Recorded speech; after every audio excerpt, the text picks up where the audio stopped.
Hey Skyfarers, and welcome to Aethercast, the Kharadron Overlords podcast.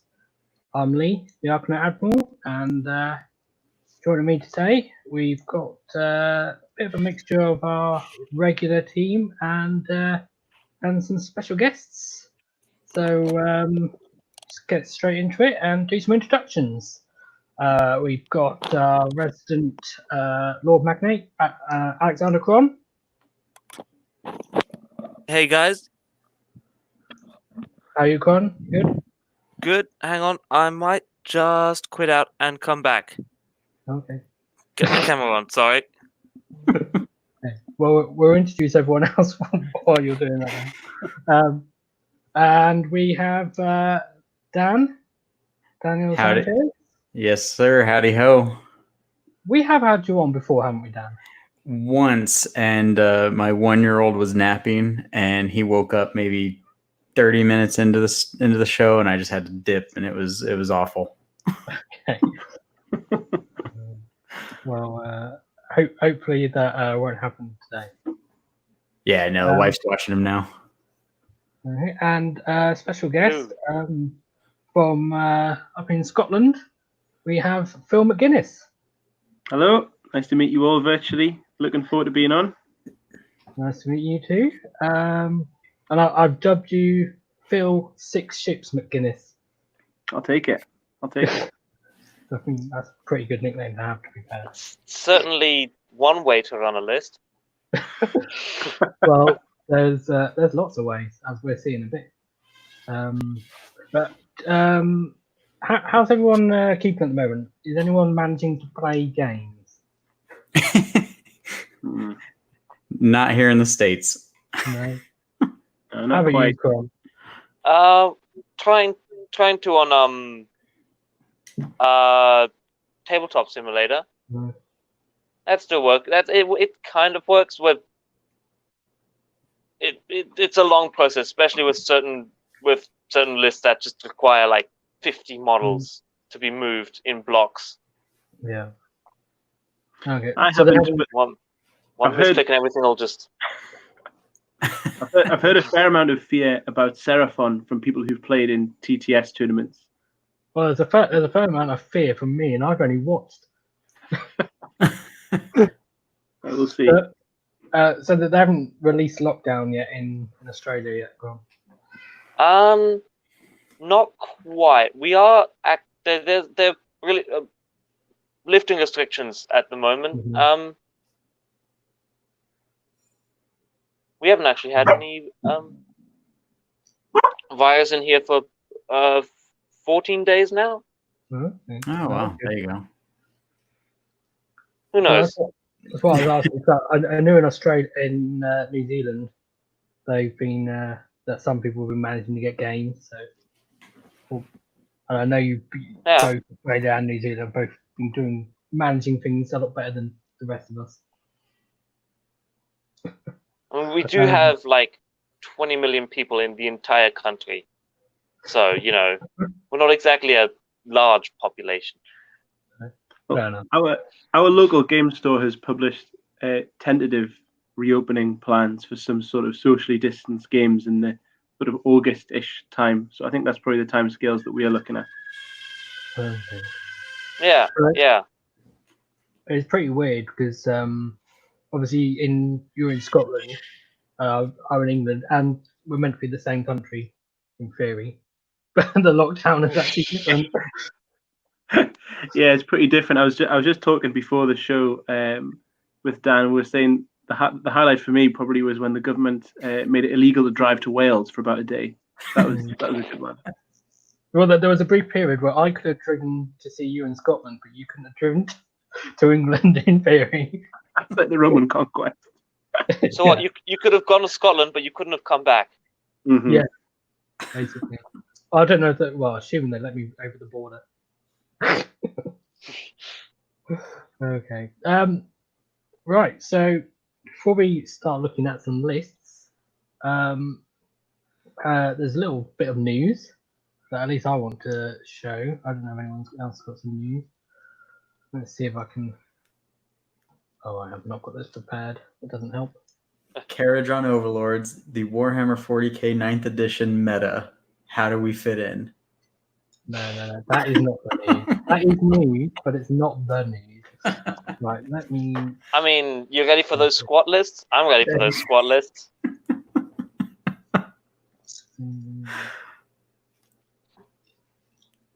2, here we go. This is what I want to show people. Oh, we yeah. have Zombex. So what's a Zombek again? You explain it to me. So, it's a thing in the book, in the battletome, that's basically like a flying lighthouse. That's a garrison. Yeah. With And guns.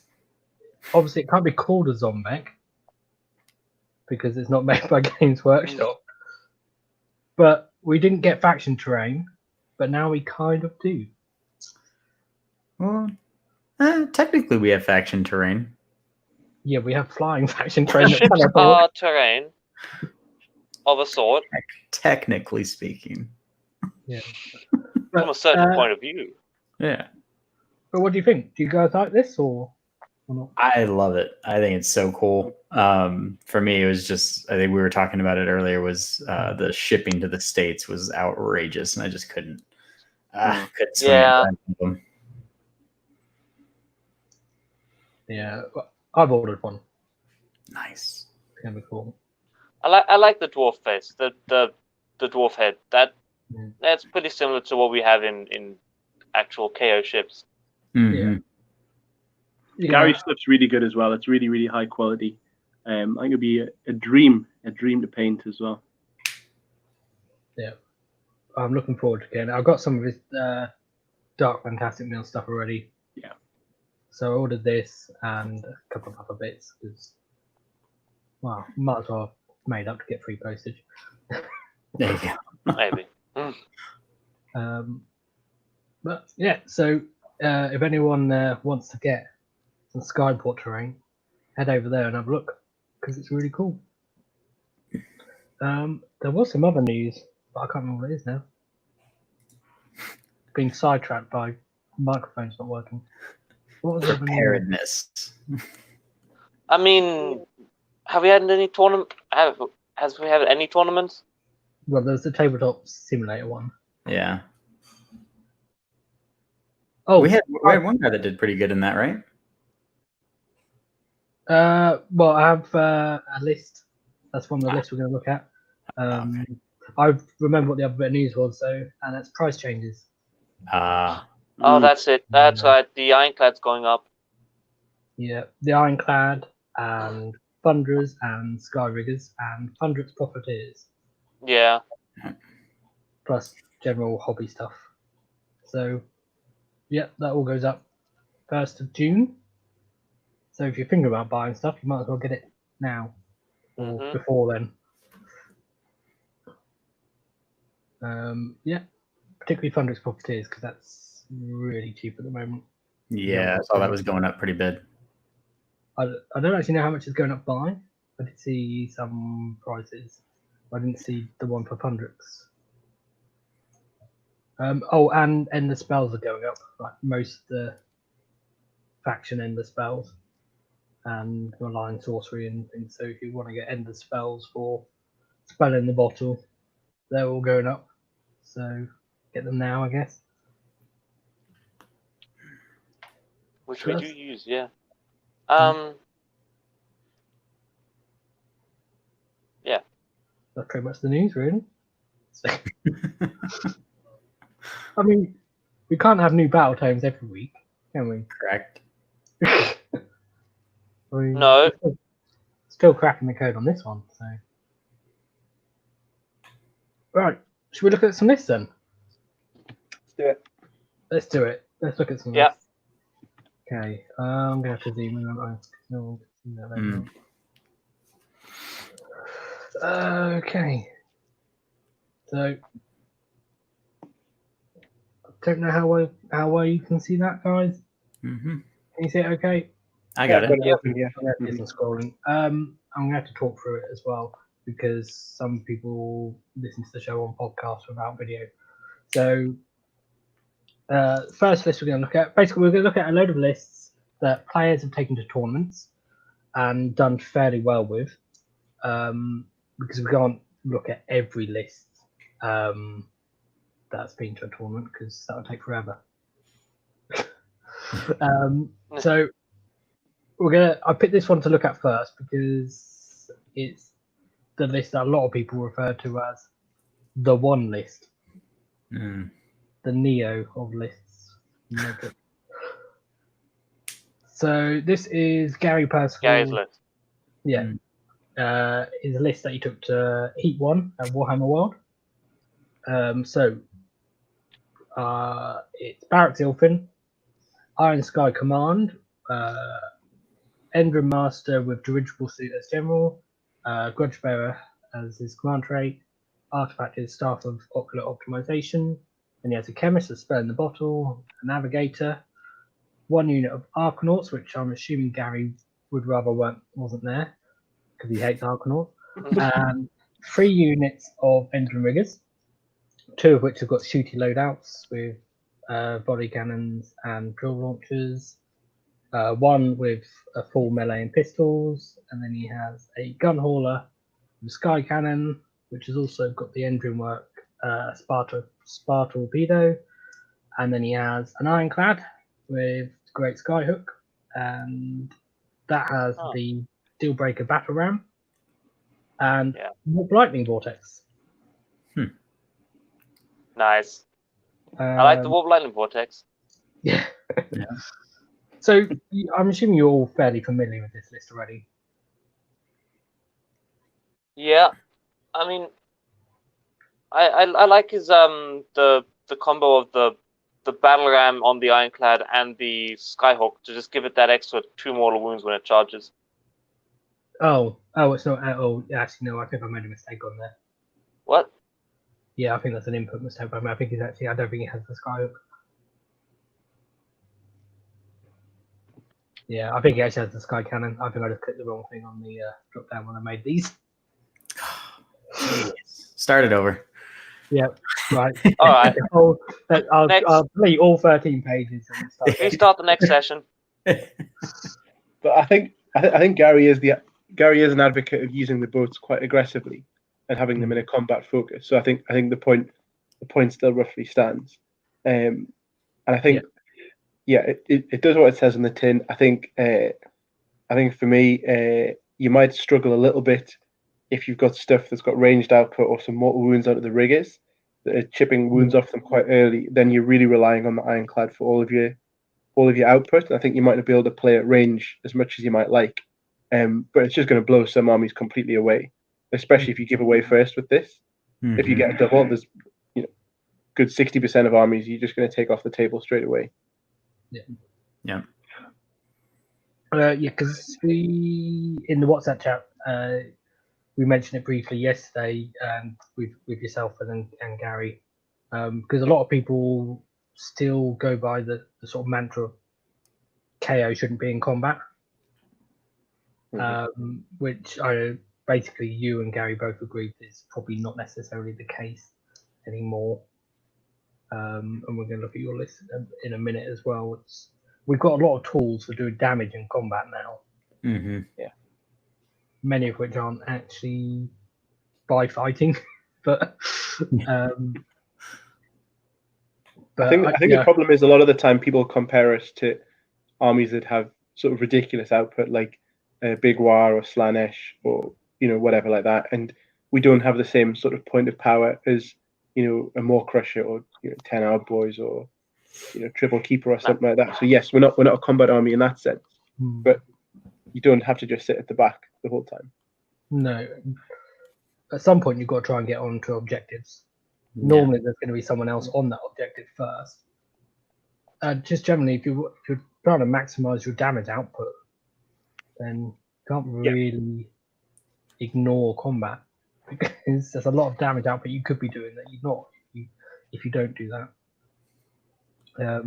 But as you said, Endrin riggers are quite fragile. So, and because you can't put them in the ships, some potentially other armies with ranged output can sort of chip away at them. They won't last long actually, because in units of 6 is 12 wounds. So, and if you lost one with battle shock, there's 2 wounds apiece. They seem to, you don't battle shock isn't too much of an issue with them, but if you do, if you do lose them, then it hurts a bit more, because it's you're losing 2 wounds. Well, I know a book's got a lot of way to mitigate battle shock loss. Yeah, we can get around that. Just an Iron Sky command or something, where just 18-inch bubble of.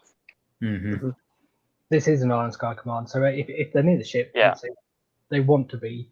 Yeah, battle shock won't be an issue in this one, because they'll inevitably be somewhere near the ship. Yeah. Yeah.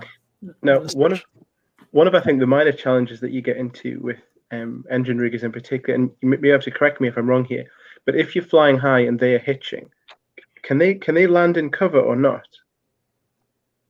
I'm not sure if they can land within, because the ship can't land in terrain. The ship can't land within an inch. It doesn't say that they can't, so I would assume they can. I can't remember what the distance is actually that the ship has to be away from terrain. 1 inch from terrain and from other objectives, yeah. Yeah, but it doesn't say anything about anyone else who might hitch on with it. Okay. Yeah, so they can probably be assumed. That's a good point. I've never had already thought about that before, but I've always assumed they could. Because if you're able to hitch onto the terrain with a 3+, that's cracking. Yeah. But if you're only hitching around, especially with smaller units, and you're sitting there on a 4-up, I don't know. Yeah. But the worst thing is, say, if you don't get the choice of who goes first, or if you even if you do get the choice and you underestimate your opponent and you make them go first, and then you lose a lot of riggers in turn 1. So they can't. Sorry, they can't go into the terrain. It has to be 1 inch away from the terrain as well for the hitchers. Yeah, I thought that was the case. All right. Yeah. So I think that would make it a lot. I think that would make this the kind of rigger spam list a lot more effective if you could hitch them and just drop them into the terrain, and then they're sitting there in a 3+ and they can't be battle shocked. I think that's really juicy. Yeah. Yeah, for sure. Yeah, that's interesting as well. I've not really thought about that. It's one of those things that you sort of read it and then you don't. What you kind of get the idea of what it does. Yeah. Don't let me read it again. This is also a big tip for people playing against Kharadron as well. Is that like the first couple of practice games I played, I was like flying high onto terrain and onto objectives and things like that. Until I read it through again, then I was like, well, that's totally cheating. Yeah, technically can't. Yeah. Yeah, that's a big deal. There's terrain all over the board, and especially if you're playing lots of ships, like it's fine moving onto them, obviously. But if you're playing against KO, they can't just be landing on top of an infinitely high pillar or something like that. Yeah. And if you play on a board of a large amount of terrain, that's gonna make a big difference. Yeah. Definitely something to bear in mind. But generally speaking, this can put out a lot of damage. It's got quite a few different ways of doing mortal wounds, both with the spell and the 2 engine works. The one little combo that I quite like is Grudge Bearer and the Staff of Ocular Optimization. On the Chemist, yeah. No, on the Engine Master. Dirigible suit, isn't it? But just generally speaking, that combo, because actually most generals can have that command trait. It works quite well on a few different heroes. Because you get the +1 to hit and then extra damage. It's quite a good way. It's quite a good tool to have in your box for dealing with heroes, because the +1 to hit mitigates lookouts, and then obviously the damage. Yeah. The extra damage only applies to one enemy hero. Okay, I don't think we need to talk about this list much more, because I think most people are already familiar with it. Do you agree? Yeah, I mean, it's just it's a solid list, really. I'd be interested to see how it plays later in games, like turn 3 and 4, because I think a lot of the power of this list is its initial oomph. It's very all or nothing. And a double turn. But you can maybe play it differently. I mean, there maybe is another way to play it, but it seems to be quite heavily around that sort of 1 into 2, and you'll blow away almost any army if you do get that double. Mm-hmm. Oh yeah. Yeah. The other thing we did mention was it's quite low drop count, so obviously you're getting the choice a lot of the time to set up for that double turn. Yeah. Just trying to remember what my notes are. Gary hates half lots of my notes. Oh, one thing Gary said to me was that in the future he would drop the drill cannons for 1 skyhook and 1 grapnel. His unit six.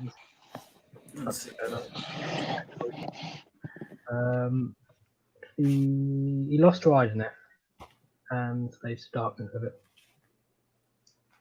Idenef is generally a difficult matchup, but yeah, it's kind of surprising though with how we can fly high now and basically almost pick whatever unit outside of screening units to be in front of. It's interesting that he lost to Idenef. Yeah, and the other thing is he can fly high with most of his army there, and so you can sort of take up a position in the center of the board where the eels probably can't sort of reach you as well. Right, but I'm sure they come on the table edge, don't they? Yeah. So the eels will come on 6 inches, but 9 inches away from you, they can usually there's no real place in your deployment zone that they can't get to you. No, I mean if you took the first turn, you could maybe get into the center of the board. Yeah. Depends. I mean, it depends on the battle plan and stuff. Yeah, I was just going to say battle plan's such a big part of this as well. I think a lot of the discussion that we end up having, and I definitely have when I talk to my mates about it, is it's always army versus army, and yes, that's obviously a part of it, but that can totally swing one way or the other depending on the battle plan. Absolutely. And I think you won't really discuss where the objectives are on the board, and where it kind of forces you to get too close to comfort. Yeah, because we know what I know what you lost to. I don't know what the games were. So it could have and there could have been realm effects as well. Who knows what they were? So I don't know. But moving on, this list might look familiar to someone here. Big fan of this guy. Yeah. Oh god, this list is terrible. Right. Talk us through it, Phil. Cool.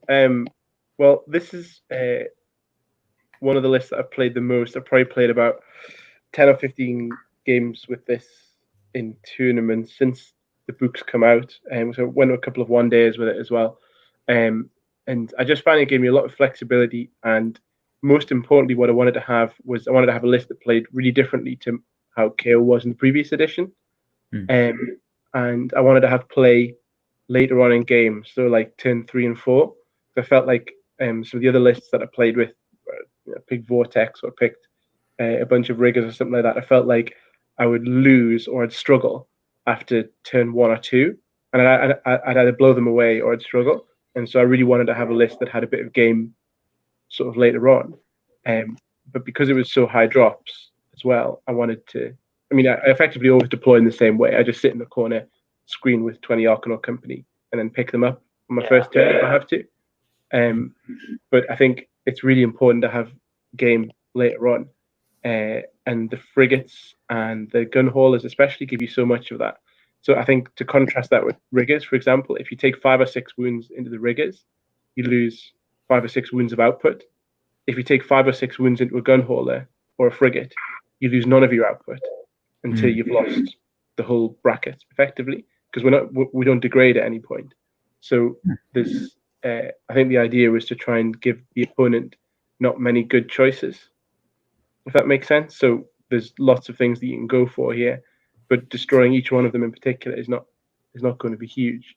The attack squadron, I think, is really, really handy. It's won us a couple of games, probably my hardest one that I had against Ian Spink playing Bone Splitters. I wouldn't have got close without the Arcanaut company being able to get onto the objectives, get on the 3+, on the 3+ save. And I think having that flexibility is really, really important with it. In the tournament that I did the best in with it, this one at Fall of the Old World, I played this at a 1-dayer as well. But at Fall of the Old World, I also got some good matchups. I played against 4 destruction armies, which I think is a really, really solid matchup for us. I think it's really good. Their saves are low enough that a list like mine, which does less damage than some of the sort of 20 Thunderer builds that I think are also really strong, or the the triple engine rigger builds, my list does a lot less damage than that. But against armies like Destruction, who tend to have low saves, low leadership, I think it did quite well. But also in my meta, there's also quite a lot of OBR, and I think it's really got game into that as well. OBR, the kinds of lists that you're going to play against is 16 Mortek Guard lined up across the front, and a list like this can just literally move to one side of the board, delete a unit, fly to the other side of the board, delete the unit. And I was also really keen to build a list that was able to give away priority, because I always find myself at the end of tournaments saying things like, "Oh, if only I'd won this priority, I would have won the game." But actually, I think the idea should be to put yourself in a position where, as far as possible, that is not conditioning the outcome. And this list, I found, I'm not saying it was perfect in that sense. I still took it on occasion, but I found that I was more able to give away priority and soak things up with the Arcanaut company or the gun hauler, or just throw stuff away, which I think is really, really handy.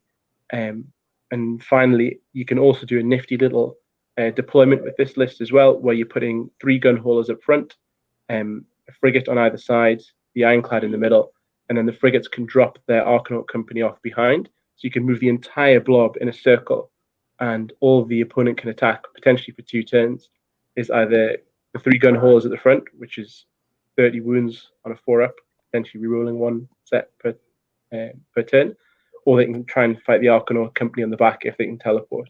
So I think it's quite a defensive, quite a reactive list, and I think that's how I usually play. I'm not very good at, don't really have the chops to do an alpha strike list, but that was handy. And I also know that one of the things I struggled with in the past was getting through high armor targets, even in the shooting phase. And so I tried to stack as many mortal wounds in there as I could. So I got the shock gauntlets in, obviously all the malefic sky mines and the death settlers and things like that. And that was really handy, because I'm almost always giving away first, or other people might be taking first, or whatever. And being able to clear your lines in one combat phase. This list should put out about 10 to 15 mortal wounds a turn in combat, and that's really, really handy. I think that's an overlooked strength of KO. Definitely a lot of mortal wound output in this book. Yeah. In stark contrast to the old book as well, where there's very limited ways of getting mortal wounds, we're almost kind of spoiled for choice now. Mm-hmm. And particularly with Zilfin, when you can get the extra engine work, if you can basically get 3 different ships doing mortal wounds on the charge, and then you've also got it on the Engine Master as well there. So even it sounds like it's a list that's quite resilient and defensive, but then it has got punch on the attack as well, because if you charge all those ships in the same turn and the same target, you're going to do a lot more wounds. Yeah. I'm going to quickly run through it because you mentioned some of the units, but for the people that will end up listening to this rather than watching, just exactly what you've got. So Your Barrack Zilfin. You've got two heroes. One is an Endrin Master. They're both Endrin Masters with on foot, the Endrin harness. One has the command trait Grudge Bearer, and with the artifact Seismic Shock Gauntlets that you mentioned. The other one has the Zilfin artifact Staff of Optimization, and then 2 units of Argonaut Company, which are Battlefield Battalion, 3 gun haulers, one of which has the Spar Torpedo, 2 frigates, which are also part of the Attack Squadron Battalion. One has the Malefic Sky Mines. They've both got Sky Cannons, and then you've got the Ironclad as well with the Battle Ram. You also own it 1960. Did you find that you got a Triumph a lot? Yeah, I got a Triumph, I think, almost every game. Obviously, the one that you want is another reroll saves. Mm-hmm. The rest of it we can use maybe less. But the reroll saves Triumph, if you roll, like, I think I rolled that in one of the games, and it was unbelievable. So I usually, previously played Urbaz quite a bit, and so I'm used to having that extra Triumph.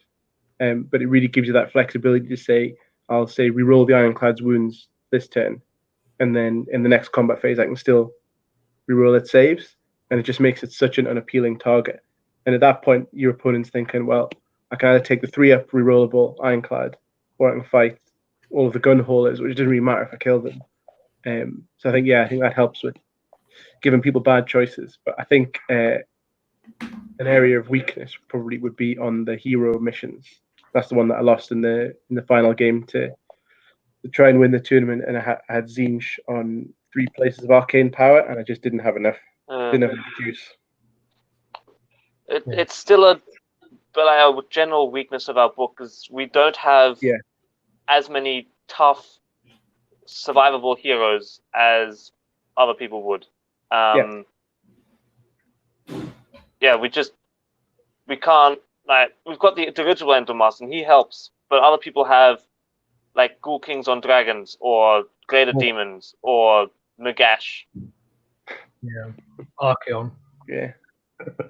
Yeah, so I mean, the Admiral, I think the Admiral has an honourable mention there, like being able to pass his wounds off on a 5 and 3+ save. I think he's really, really survivable. But I think you struggle to justify him. Maybe if you're looking at 3 heroes, that's quite a lot of points, especially if you don't want to just take 2 chemists or 2 Endrin Masters or something like that. Yeah. Yeah. The Admiral isn't great at anything else other than survival, really. Maybe if we get a new edition. Maybe. I mean, I still don't know what to think about him, because there's some really good artifacts he can have. Yeah. But then I think if he just come down to like 120, just be enough to be able to sneak him into some list. I don't know. How many points is he right now? I thought he was 120. Oh, 140. Oh, that's 140. Right. If he could take the Void Stone, the Navigator artifact, the Auto Dispel, I think you'd be really tempted then. That's something that I've seen people include recently, which I think is really smart. Yeah. Mm-hmm. If he could have his command trait in Zilfin, the one that lets you fly high in the phrase, and then that'd be mystic. Yeah. You just have like 2 Ironclads. Like, basically, it's not a hero phase move, but it's basically the same as a hero phase move. That'd be really good. What notes do I have down? Things that you've already mentioned by the looks of it.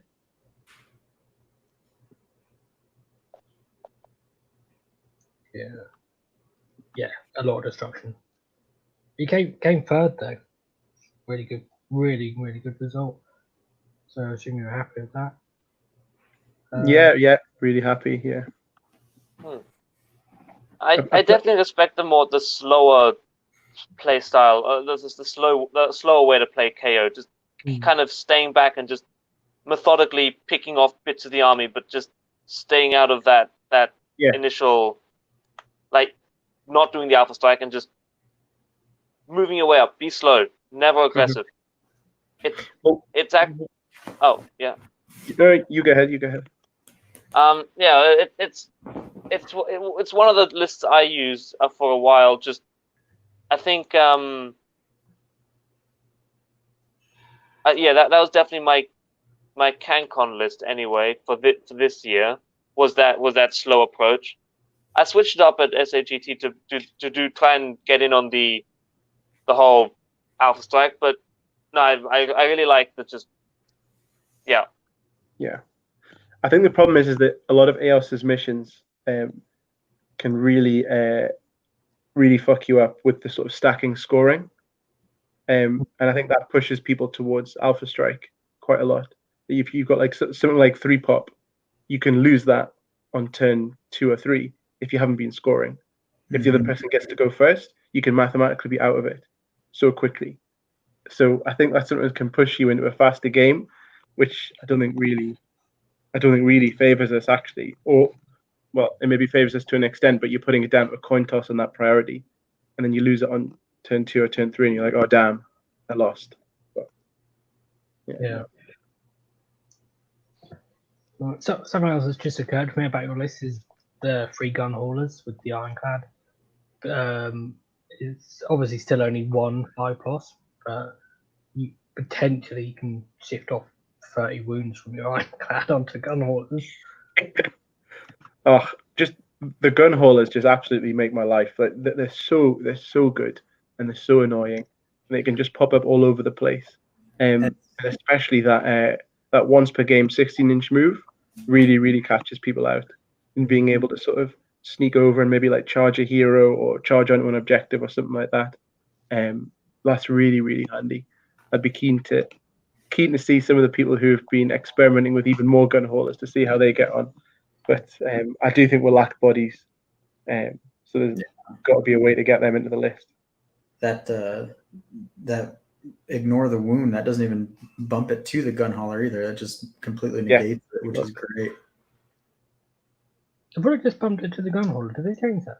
That was 1.0. It would do that. Now it's just completely negated on a 6. Yeah, it's glorious. It's great. Yeah, that was in my opinion, that was probably one of the biggest and best changes for the gun hauler ever. I think I must have missed that then. Yeah. It's just a shrug now. They just shrug on the 6. I must have just sort of read it and thought, oh, they still got that. Yeah. And actually read it properly. Oh, that's interesting. I keep going around in circles with the gun haulers. 1 minute I really like them, the next minute I'm sort of out of favour with them. I don't think it helps that at the moment I can't play games, so they are very punchy little ships. You get if they surprise you every time with just how much damage output they will do.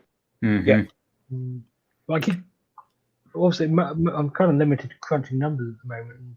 They don't sort of stack up that well in that regard, but then it's swingy because they can spike. Yeah.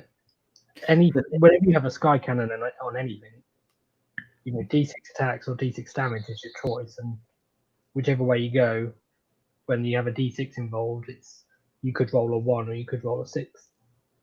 I think what makes them a lot more reliable as well is, especially in Zilfin, with the amount of stuff that flies, you often have fairly reliable access to rerolling 1s. Yeah. And it's either that or you can just spaff a CP on it because we don't use our CPs for that much anyway. So I think that really sort of evens it out a bit. Yeah.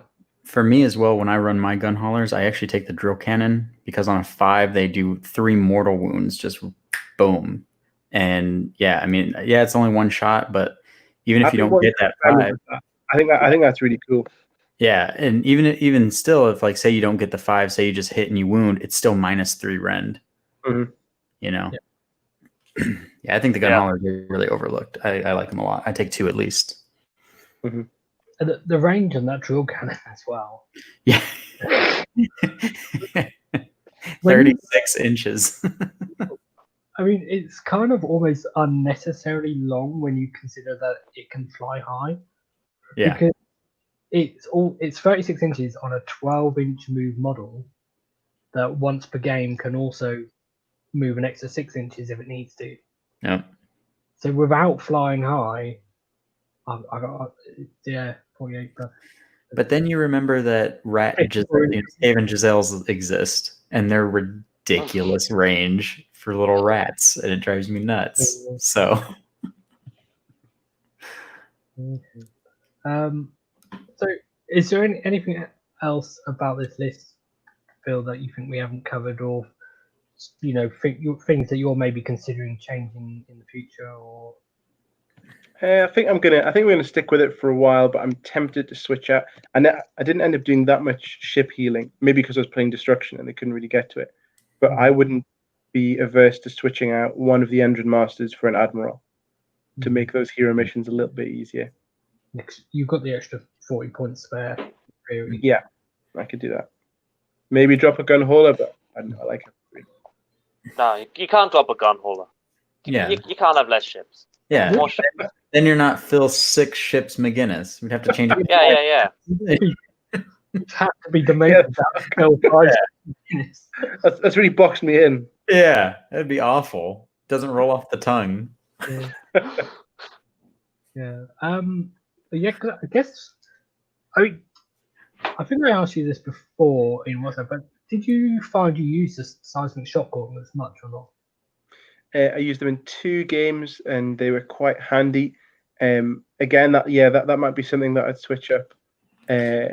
But I think the example that I had was I was against. I think it's an ironclad. Is it ironclad, the Maw Crusher trait, where they go the 2 up? I think it is. I used that, so yeah. I know. Yeah. And I'd played against the chap who he'd beaten me before in a practice game, and I happened to draw him at the next tournament that I played. And one of the reasons that I put the gauntlets in, was I was like, look, I couldn't clear my lines with the Arcanaut Company, with the attack squadron, even though all the ships were just bouncing off the ironclad and off the ironclad Maw Crusher, and I was like, it could be that, or it could be, whatever other 3-up, 2-up armor that people are putting in your face on turn 1. So I deliberately put sort of investment into the mortal wounds, and it really paid off in that game. I think I did about 17 mortal wounds to the Maw Crusher on turn 1, which is a bit lucky. But there are quite a few games where you're ending up chucking one of the Endron Masters out and just leaving him on your back objective, or you're dropping him in the middle, or whatever. And he's actually quite flexible, just to be able to throw around and say, well, he might kick out 3 to 6 mortal wounds from his charge and from his hitting the hammer on a 6 or something like that. And so that is quite handy and takes people by surprise, maybe. But I'm not sure. I'm not sure it's the optimal. Now, did the seismic shock go off on when the boat charges too, or did they FAQ that? No, it's just when he charges, so he has to get out and charge. Okay, I wanted to make sure. Yeah, I mean, technically, when the boat charges, the units inside do not count as charging. Yeah. Right. Okay. I felt like I remembered reading that, but wasn't sure. Okay. Which is a bit funky. Yeah. But the reason I mentioned it was because if you added an admiral, then you'd have the choice of any of his artifacts. Yeah. Mm-hmm. Well, Rune of Mark is probably one you'd look for there. Yeah. The awkward thing with that is it's the 3 closest units, so you'd probably end up being your gun haulers. Gun haulers, yeah. Right. It's a shame because you really want your ironclad to be one of the ships that gets the extra artifact. Not artifact. Yeah. Paper gold. I mean, I think in plenty of games you end up charging your ironclad in just to clear your lines anyway. So you've got an outside chance of getting it from that. But yeah, it's a hard one to play around. Yeah, although it's free April gold, so yeah, you don't necessarily want to be picky about who gets it, really. Yeah. If it's it's free, potentially free lots of extra reroll saves. Yeah. So yeah, Rune of Mark could be interesting there. Has anyone else got any questions for Phil about his list? So that's a no. Yeah, no. No, I like it. I'm gonna try it. I have everything to try it. I'm gonna try it. Go for it. You can be 6 ships down. That's right. alliterates nicely with Sanchez. Six ship Sanchez. See, there it is. Say that 5 times fast. 6 times fast. It really should be 5 ships Phil and six ships Sanchez. See? Perfect. Oh look, there's another familiar name. Oh man, this list is terrible too. What is this? Yeah. And what's even worse is this guy shows up twice. Ah, gross. Right.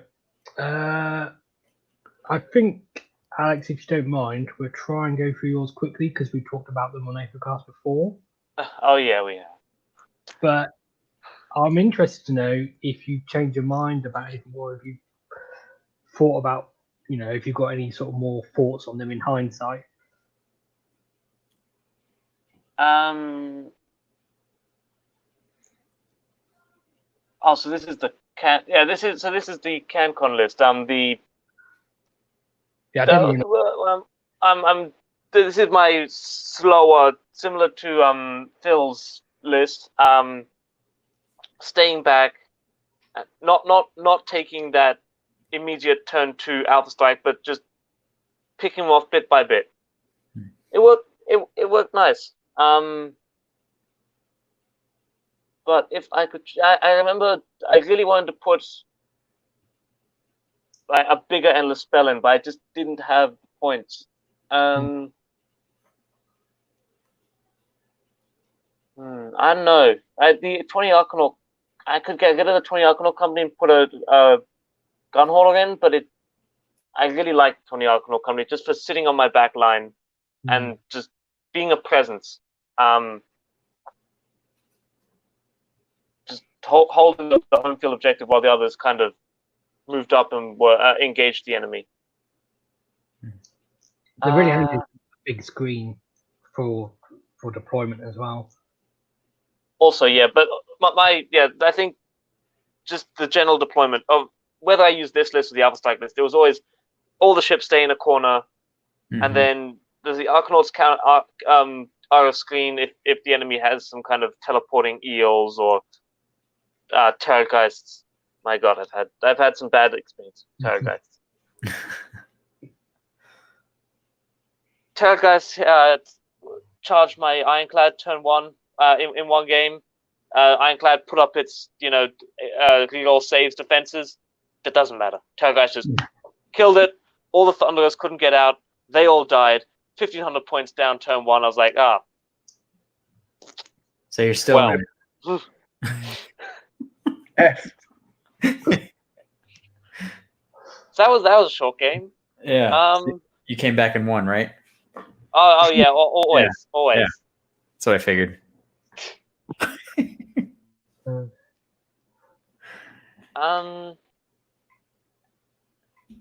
Yeah. Well, yeah. Would you take the Rupture again? I do like it. Yeah, it's so turn 1. You kind of bait them to coming into your ships. They'll charge, try to break through a screen, do as much damage as they can to your army.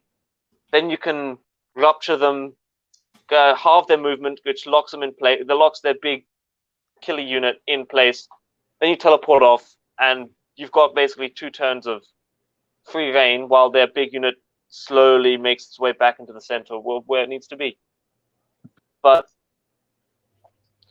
the other Slaves of Darkness spell, the Rift, yes, the Demon Fire Rift. It depends on how much Zench we see, because there was a lot of Zench at the 2 tournaments I went to, but obviously haven't really been to any since then. If we keep seeing Zench, that Demon Fire Rift is going to be really useful. Just plump that in the middle of their army and just watch all their wizards give it power and just then blow them all. Yeah. See that? Yeah, the Demon Rift's an interesting one because it's got a massive amount of potential depending on what your opponent has. But yeah, in some against some opponents, it's not going to do that as much. Yeah. I think with the amount of just chaos themed endless spells that people are using, we need to see like a corrupted Kharadron Overlord army. That'd be cool. Yeah. Okay. So for people that aren't watching and just listening, I'm just going to quickly run through what you've actually got in the list in case they haven't watched the earlier series. So first of all, it's Barak Urbaz. Your general is an Endra Master of Dirigible Suit, who has the command with Phosphex bomblets, always. Yeah, Phosphex bomblets. His command trait is tough as old boots. And then you have a chemist with the spell in the bottle. 20 Arcanauts, 20 Thunderers, which you got 1 Fumigator, 4 Deck Sweepers, 4 Ape Cannons, and 1 Mortar. There are 2 Gun Haulers, both with Sky Cannons, one with the Urbaz engine work, which is Breath of Morgrim, and then your Ironclad, which has the Ebullient Buoyancy Aid and a Sky Cannon, and Grunstock Escort Wing as your battalion, and yeah, and as we mentioned a minute ago, the Realm Scourge Rupture. So yeah, one thing that is interesting, because you have the Endrin Master, you do have. Did you find that helpful in hero missions? At CanCon, there actually weren't any hero missions. Which is why you didn't really have to invest heavily into those. The Ender Master did fine for like taking heroes, and the Chemist just honestly after that spell in the bottle was out, the Chemist did almost nothing. 9-inch range fired some shots, and he sometimes buffed the Thunderers, because this isn't Sylphin. The Thunderers, the ship teleports. And then the next turn, the Thunderers get out, and the Chemist get out. And the turn after that, the Chemist can actually start using his ability. Mm-hmm. Yeah. So it was like turn 3 minimum before he could actually start interacting, because otherwise he was just 9 inches further than 9 inches away, and yeah, he was just there to throw that rupture out. Yeah. Yeah, it's an interesting one, because he's actually really our only, other than using generic command abilities, he's really the only hero that gives a buff. But then if you put him in it, you can't use it. It's a bit awkward. But yeah, I mean, I've written some lists recently that have 4 chemists. One of which is Fundrick, so he doesn't really count. I think how good they are, because I can't playtest them, but but they're more around being on foot, because obviously their abilities don't work in the ships, which is it's one of the drawbacks. Really, is we have this ability to teleport anywhere, but there's some limitations on it, which we touched on earlier as well, with like the scenery and stuff, and being an things. A smart opponent will also try to just zone you out with where he puts his units. Yeah, absolutely. Beast of Chaos easily. Yeah, a lot of armies can do it. Just if they're smart players, they realise that, and they move their line forward, and then sort of leave heroes 12 inches back, so they still get the buffs, and it zones out of space and stuff. Mm-hmm. So you can't get in behind them. Particularly if you play some of the missions that are long ways as well, where the board is much narrower. It's much easier for them to do that. So let's move on to Croncar 2.0. The what? It's your SAT team. The other one. Yes. Okay, well this one's a lot more Gary Percival kind of, just in your face. Turn 1 and 2, smash.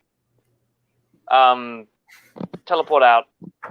All right, so we're just going through the units for people who are just listening. So we've got an Aether Chemist again with Spell in a Bottle and Collector. Then we've got a Dirigible Endrin Master with Phosphites Bomblets, because always. And a Navigator who's got the Staff of Ocular Optimization. Because this often forces you to take that artifact. You can take 3 because of Collector. 3 artifacts. Yep.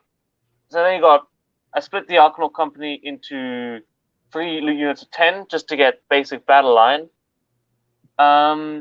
Still got the 20 Thunderers. And there's a squad of 3 Endling Riggers just to kind of walk around, take objectives. And then down below, we've got an Ironclad with the cannon and that's right, the Iron Sky Command. And then a Rat Trap. Which I haven't scrolled down for. There it is. So it's really everything just is everything that does damage is in the Ironclad. Turn 1 or teleports forward, blows off half the enemy army. Turn 2 blows off the other half. It's very simple, very effective. Did you use your Arcanaut Company differently there? Because you've got a sort of scattering of MSU hidden in there. Yeah. So the reason that they're like that is just to give me the amount of battle line that I needed. Okay. Because despite taking the Endrin Master and Zilfin, I didn't actually take any of that. And the Endrin Master isn't a general. There's no frigates. I just needed the battle line, and yeah, they act like the 20 Arcanaut Company, my other list, which is just sitting in my home field and just being a presence, taking those objectives while the rest of the army engages. And it changes. Like you've always got to adapt to what you're doing in the mission. But like sometimes I pushed the Arcanaut Company up when there was nothing to do, or it was late game and we were just all the big stuff had died and you just needed to just sit on those objectives, and the Arcanauts were pushing forward and running. They're actually really fast in Zilfin when they move. Everything runs 6, so those Arcanaut Company can go 10-inch movement. Mm-hmm. Yeah, that's pretty huge actually. I think that auto run 6 in Zilfin. It works for everything now. It's very good. Yeah. Speedy dwarves. Yeah, and your 1 unit of Endrin Riggers you need at least 1 of those for the battalion as well. You do, but again, they're also there to just run up behind the army, maybe put some pot shots off. That's why I gave them so many of the special weapons. Just put some pot shots off and grab objectives. There's a lot of sneaky things you can do with a little 3-man flying unit with high movement as well. Oh yeah, because no one focuses on it. Why would they? Yeah. When back in the old book, I used to run 2 little 3-man units towards the end, and they were quite often the MVPs because so often they would just end up just sneaking onto an objective. Oh yeah, and just snatching the game for you. Yeah, or just tag a big, like 400-point unit just on the end, and so it can't move, and they won't die because they won't like. I don't know, 28 of the models in that unit can't actually attack them because they can't pile in onto them. It's really handy. So we've seen 2 different lists from you, Cron. Are you on whenever the next tournament is? Will we see a 3rd list, or will we see one of these lists? And which one? Well, depending how much time I have going up to make one, but if I had to pick between the two, because they do play very differently. And if I had to pick between the two, no. The SAGT one seemed to do better, but I like the CanCon list better. Just the playstyle fit me better. So I don't know. I'd probably take the SAGT list to tournaments and such, to the next tournament I go to. Just because I know it works. I know it can work very well. But I'll probably take the CanCon list to when I'm playing in the club. Or I'll take a triple ironclad list to the club, because that's possible now. Thanks, Lee. Do you have 3 ironclads? I have 2 ironclads. Get a third. Well, you need to get it now before it goes up in price. Yeah, they're about to go up $5, so you know.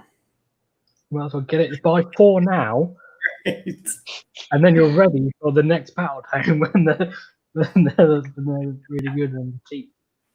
Oh, you ready for the General's Handbook when they go down to like 300 points each, and you just...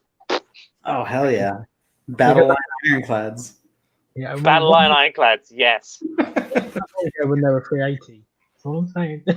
Zombie Dragons got battle line, why can't we? Yeah. Well, we got... Yeah, I guess our version of that is frigates and gun. Yeah. But, it's not good enough. We need ironclads. That's Get on amen. GW. God, see, Kron knows what I'm talking about here. It's a missed opportunity. Gary's in the chat.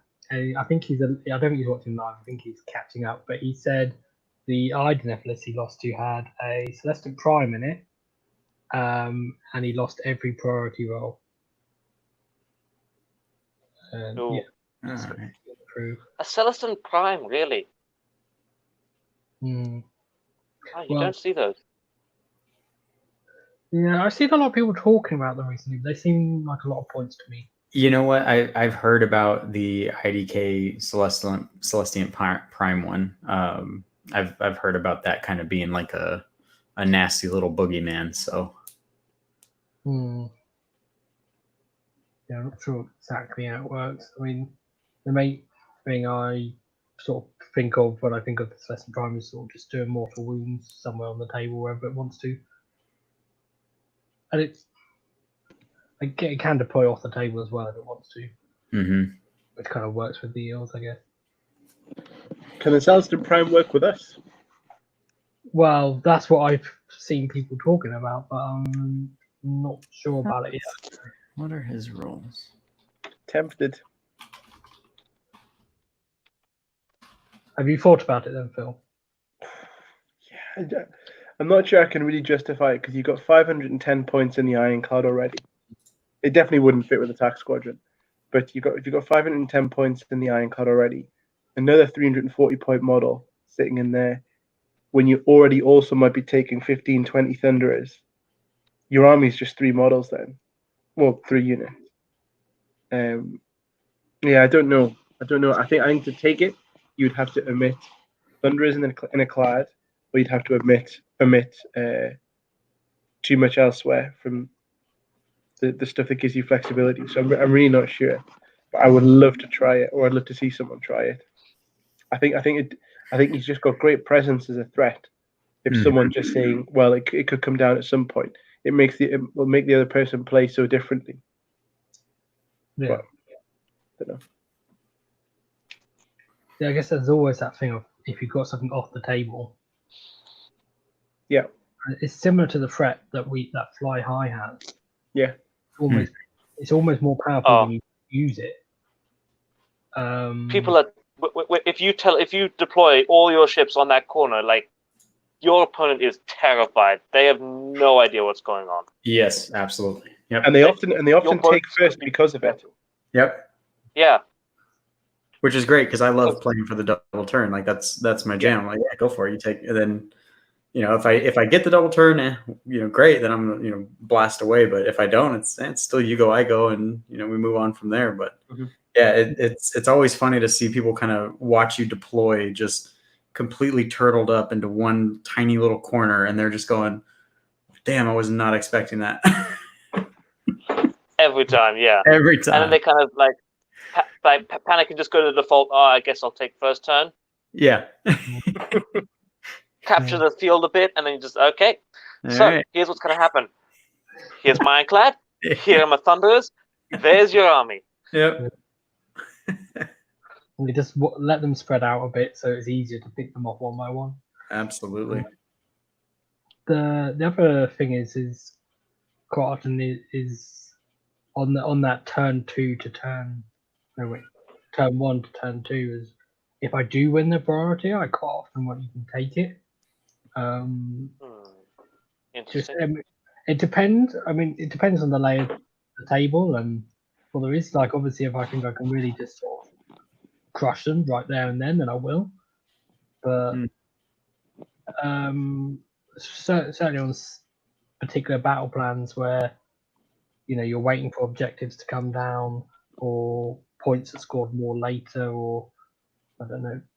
I think if you can afford to, and if you can, I think unless you're able to deal a really crushing blow into turn 2, I think giving it away is so powerful. Because we can play either from 18-inch range or we can play from 12. If you play from 12, that's your full power, basically. That's your ironclad carbines, that's your frigate carbines, whatever. But you can also play really effectively from 18 inches as well, and you're still getting a big chunk of damage out there. And if you're shooting what's closest to you when you're going there and taking it off, and then giving the other person their next turn, they're never getting the chance to double you. And especially for slower moving armies, there's so much OBR where I play. It's just so powerful being able to say, yeah, okay, I'll take a couple of crawler shots, but I'm never actually having to interact with, say, the Mortec Guard at all. Yeah, but it's just so scary giving away priority. I hate it. But it's just the thing is, if you do take the double turns, then you're opening yourself up to potentially being double turned back. Yeah, exactly. Sure. Only if they have anything left after your double turn. Yeah, right. True. I mean, it's always going to come down to who you're against, what they got left, and what you think you can do with it. Okay. Does anyone? I remember I was talking. I bounce a lot of my ideas off a couple of my friends, Craig and JP, and we always talk about this sort of the way that we're going to learn to improve is just to keep giving away a priority even when we win it. Because you can win plenty of games by like taking that priority into 2 and you just kill enough. But does that give you the sort of challenge or whatever? But I think ultimately just giving it away as much as you can, as long as you're not going to just suicide. I think that gives you more options later in the game. Because I think as you mentioned, by taking the priority into 2, you're potentially giving away a double into 3. But yeah. And the other thing is quite often, like if you do sort of in your first turn, sort of set up relatively defensively, as in like you don't know you're going to get the double turn or win the priority, so you'll sort of position things relatively well for if you don't, and then if you do get it, it's like, well, you've already positioned well for taking for taking a hit, and then so why move out of that position in theory? Has anyone got any questions for Chronomat? It's 2 different lists.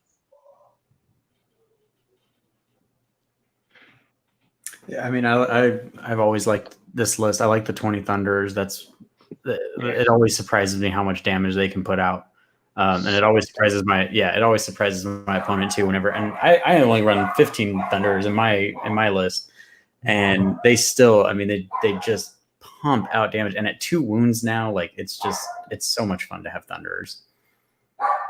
Yeah. It's a reason why I've got some here. Okay. Oh, you finally got some. Well, this is the last 5 out of the first 15. And potentially more being bought now. Yeah, I'm definitely going to pick up my last box to have that round about 20. Well, I'm thinking we get 3 more. I just can't decide whether any of those boxes need to be start collecting sets. Yeah. Because it's just such a good deal that it's really tempting. It is. It's really tempting spending money on things you don't need. I was actually just looking at my notes. What did you... Oh, you lost a Seraphon in Cancun, but that was old Seraphon, wasn't it? Yeah, that was. I forgot that my boats. I thought that the boats, if you're in combat with something that flies, the boat can't fly high. So this was 2 weeks after the Codex came out, after the new army book came out. There's a lot of assumptions that I made, and some of them were wrong. So he enchanted his skinks to be flying, just wrapped them around the boats, and then just waited until Gotrek waltzed up and just went smack. Seraphon with Gotrek, yeah. Yeah. And then I lost to my first Zench guy that I played. Yeah. I was like, it's fine. It's just 10 pink horrors. How bad could they be? Oh no. Oh no. My other notes I've written down about your SAGT list is wasted engine works make me sad. Because you've got 3 engine works because of Zilfin and you've got 1 ship. Yeah. Which I find that is it's not. I don't want to say an issue because it's a good thing having engine work, but if you contrast it to Phil's list where he's using all 3 of those engine work slots, you end up. Not everyone can be as amazing as Phil, Lay. Well, no, it wasn't what I was going to say. You have to make a choice. If you go down the boat, I can't beat that. If you go down the boat route, then you don't get the bodies, and you don't get the big unit of thunderers or engine riggers or something. Yeah. And if you do take them, then you don't have the boats, and that's what I keep finding in a lot of lists I write. Is I either end up having a big unit of thunderers or 2 units of thunderers and no engine riggers, or I have engine riggers and I don't have any thunderers because I just can't seem to fit them all in, or I have lots of ships and I don't have any foot troops as much. So I guess you can't have your cake and eat it, unfortunately. Yeah. This is the list that we should probably have Hayden here to tell us about because he keeps losing to it. But so this is Sean Tubman's list that he won a tournament with. It's Barak Mornar. His heroes are Chemist and 2 Navigators. The Chemist has the Barak Mornar command trait, which lets you reposition a ship in after setup is complete, but before the first battle round starts. One of the Navigators has the flare pistol that gives you reroll hits for your whole army, and the 3rd Navigator has the Gale Force staff, which halves charge rolls, and he's got a unit of 20 Arcanauts, 2 units of 10, 1 unit of 9 engine riggers, which I've got listed there that he has 1 drill launcher, which doesn't seem right. That might be an input error from me. And then he's got 10 thunderers, 1 hauler with the spark, an ironclad with the volley cannon rather than the sky cannon, and Hegson's Solutions ultra reliable hull plates, and the Iron Sky command. I like the notes down here. Yeah, well, the bottom one. That is Hayden. That's Hayden's words. Yeah, That's I can hear him saying it. Yeah. So, and that's an interesting point about this, is because actually, one of the things I did when I put this document together was I looked at who people played and what they won against and what they lost against in their tournaments, and he did beat a KO list in the tournament. So I don't know. I don't know if there's anything particular about this list that makes it good against other KO lists. Well, it's got a very naughty turn 1 with the flare pistol, and the amount of short range shooting that it's got. I suppose if you're just looking at the KO matchup, his Ironclad is going to be tankier than theirs. I'm a big fan of the flare pistol. I took it out of my list in a rage after it missed 3 times in 4 games or something. But I think it objectively is good. And I think this list in particular, it's maybe 4 drops, is it? Maybe 5? Oh, no. Is this a 1? Is this a 2, 3? 1, 2, 3, 4, 5. 5 drops. Because it's just the Battalions Iron Sky Command. 2 units of Arcanauts aren't in it, so that's 3. The Gun Hall is not in it, and Thunders aren't in it. Okay. 5 drops. Okay. Yeah, I think it's his first turn is going to be absolutely rank. There's going to be a lot of dead stuff there. I think.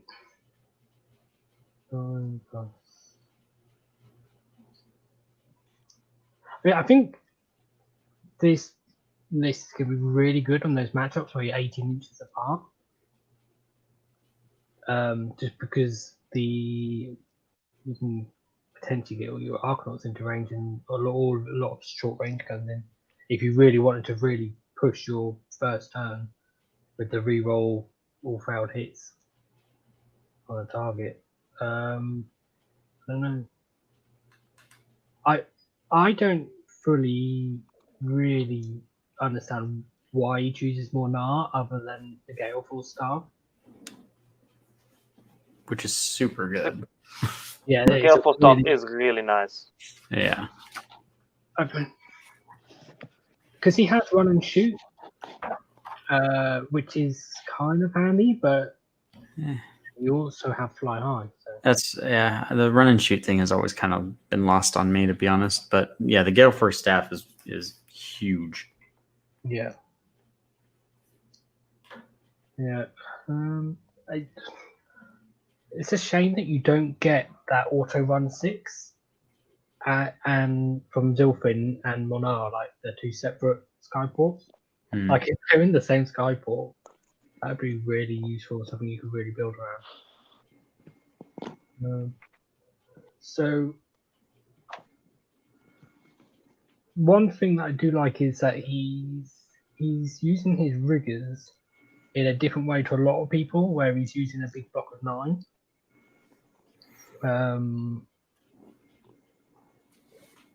Because I think a lot of people just default now to, well, you take 6 because then they can fly high with the ship, and I think he's playing this list in a way that doesn't revolve around and just fly high and shoot loads of stuff.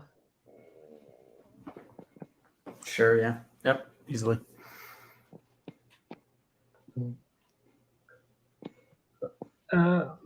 What do you guys think? I quite like it. I'm a big fan of lists with a bunch of chaff to throw around and people to go and do odd jobs across the boards. It's not all multiplied. It's not all sort of force multipliers around one unit necessarily. He's got a couple of points of power, and just a lot to play with. There's a lot to move around. He's got a bit of game into the hero missions there because he's got 3 heroes. He's got decent flexibility with, he could send his engine riggers to one place, his clad with the Thunderers to another.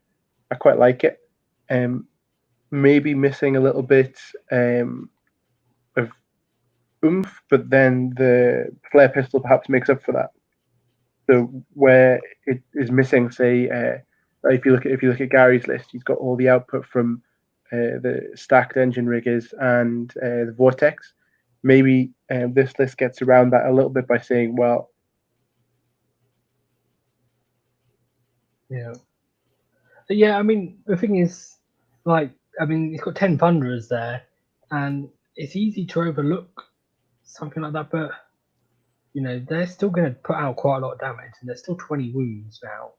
Oh, absolutely. And then he's got 9 engine riggers, which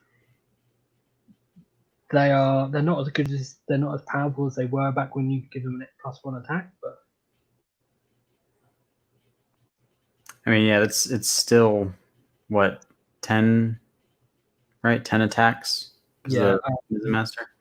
Yeah, I'm assuming that he didn't have a drill cannon. I think maybe that's Yeah, that's what I'm basing it off. Because I made all of these lists on Force Gold Builder in a row, so I was deleting stuff off from the previous lists and stuff. So sure, we lost Phil.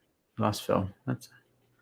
But so one thing too, like a buddy of mine in Texas, Dan Dawson, has always kind of drilled into my head was having three threats. So the Ironclad, the Thunderers, and then now the 9 Riggers.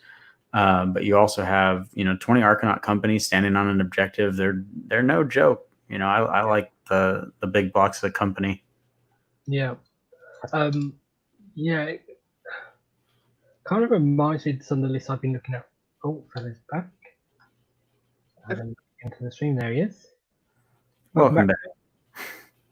Yeah, so like that is like the 3 threats thing that you were just talking about is something that I always sort of try to use to work to. Mm-hmm. And it's something I've been thinking about more recently with my list building and how do you get in like these 3 different sort of big threatening units in. And ultimately one of the ways you do it is you have to have foot troops that operate independently of ships or you don't have, you're rather than 20 thunders, you have 10 maybe or something. Which is kind of what he's done actually if you look at it. Yeah. Phil mentioned the hero presence, and actually those navigators have a 3+ save. So if you get them on terrain or inside a ship, then they're on a 2+. It's pretty good actually. Pretty survivable.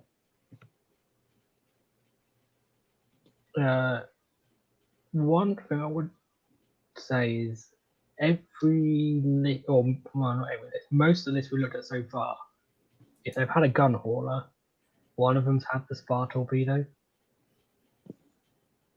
Hot take. I mean, it is really cool. Just charge it in once per battle and D6 more wounds. Yeah, I mean, any more mortal wound output we can get, is definitely going to be handy.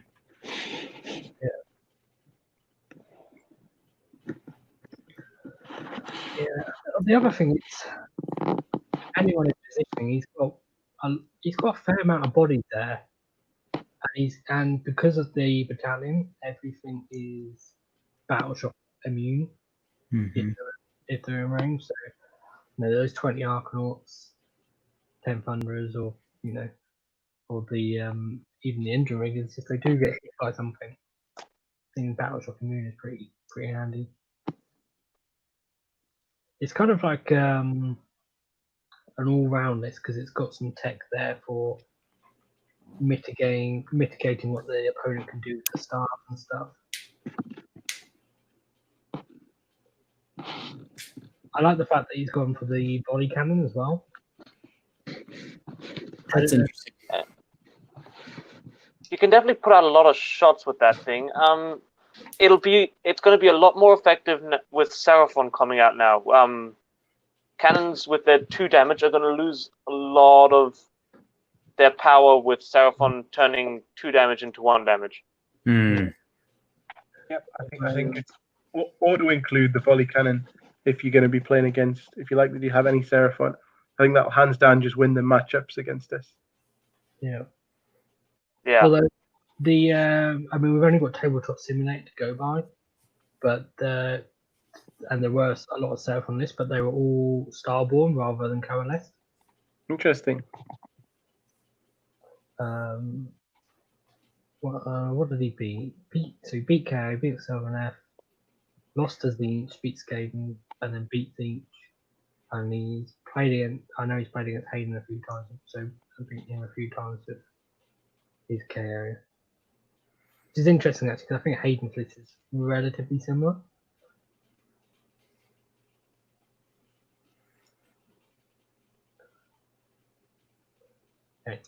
Anyone got anything else to say about this list?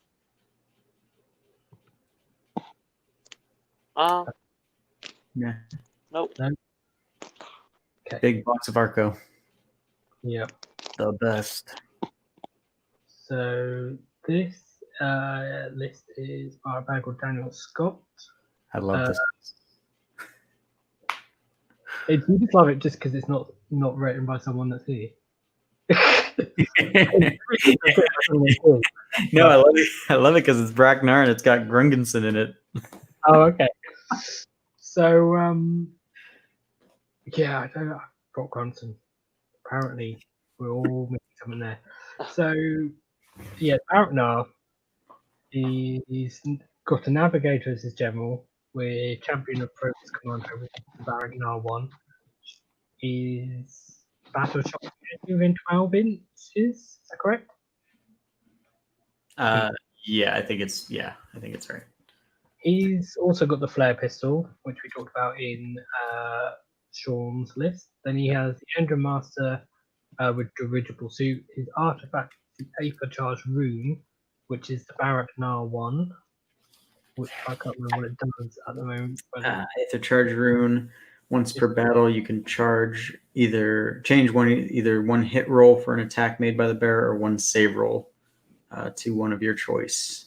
You can change it to a 6. Yeah. And then he has Brock Grunson. Hilarious. We do. And 3 units of Arcanauts. 2 gun haulers, one with a sky cannon, which has the spar torpedo, one with a drill cannon that has the collapsible compartment, so that you put models inside the gun hauler. Then he's got 3 frigates, all with sky cannon, and the attack squadron.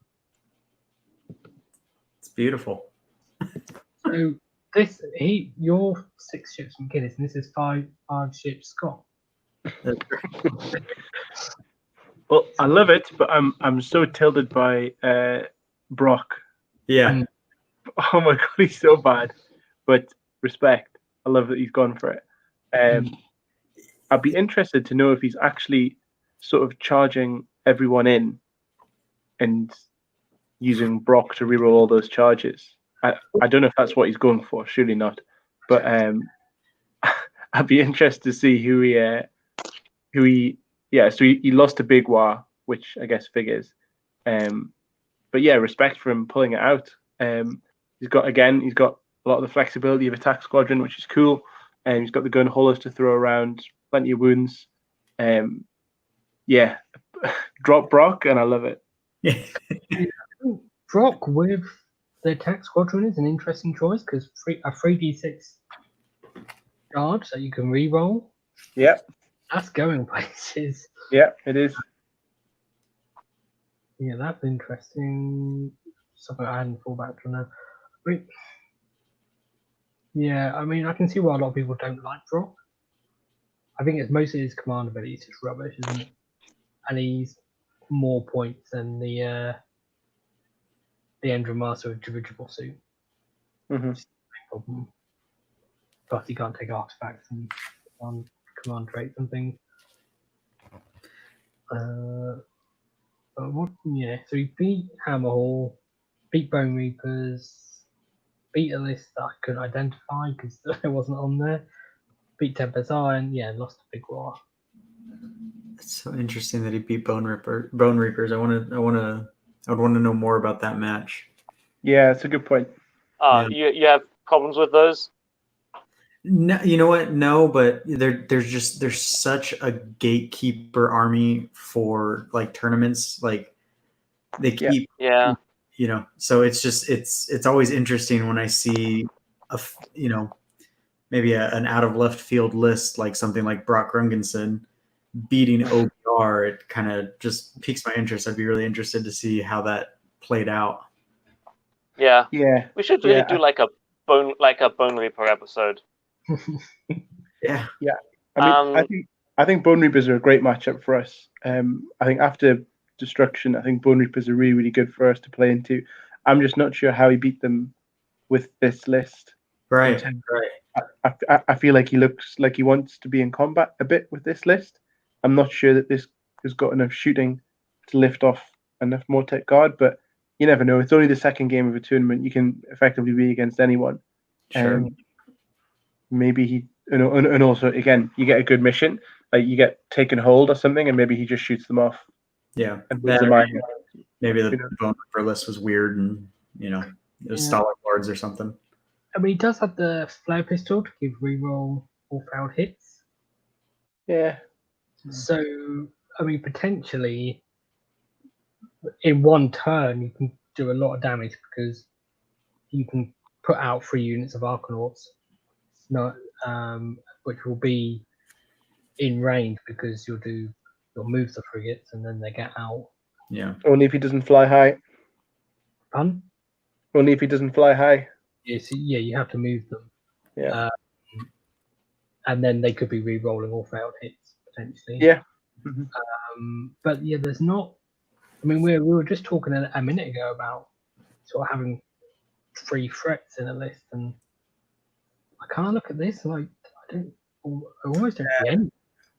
Yeah, I guess maybe 3 frigates can be a threat, but frigates are fairly spiky unless you're within 12.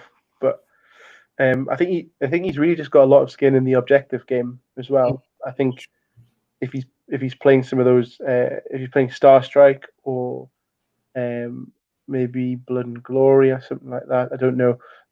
He's got a lot of game in that. So maybe I can see a good battle plan really suiting a list like that down to the ground. And he has, like, in the hero missions as well, he's got 2 flying heroes, both with 3+ saves. His other hero's got 3+ saves, but just mentioned in cover and stuff goes to a 2+. So yeah.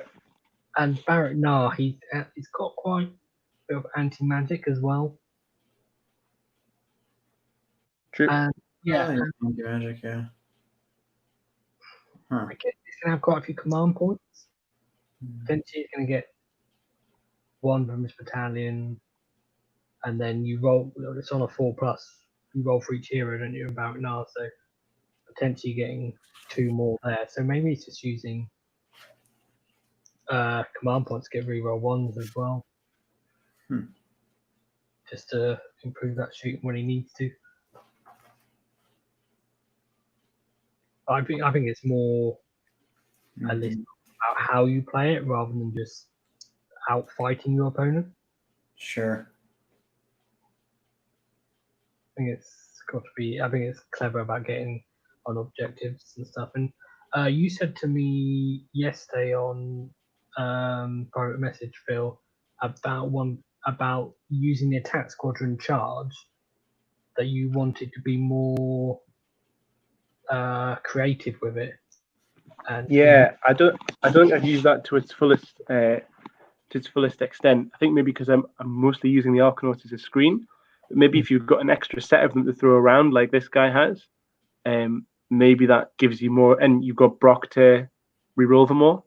Maybe then you're doing some interesting stuff with sort of tagging people or pinning units by charging either side of them so they can only pile towards the closest and sort of jamming them like that. There is a fair amount of sort of shenanigans you could do with that. And as you mentioned before, you could get a truly massive charge if you're maybe re-rolling a bunch of them. So yeah, I don't know, but I think that's something that I'd like to do a bit more on. Yeah, it's going to average a 10-inch charge, so with a re-roll as well.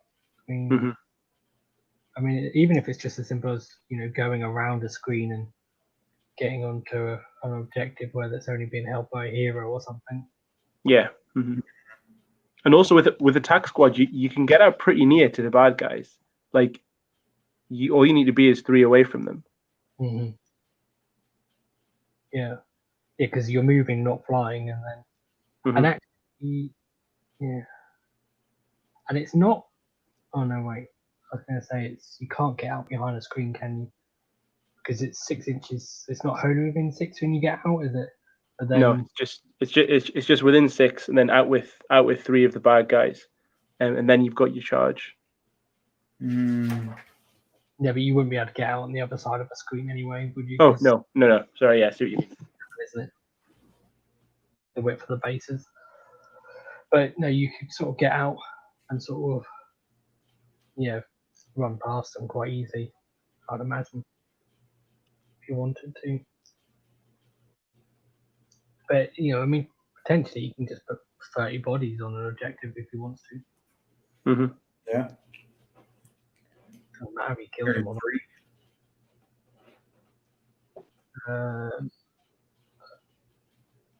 Yeah. You can use battalion to Arcanauts. The screen heading, can't you? Start them outside. Oh yeah, Jordan Crummins has a pretty good point. You can start them as a screen and then put them into the boat, and then move them with the battalion. Not in the first turn.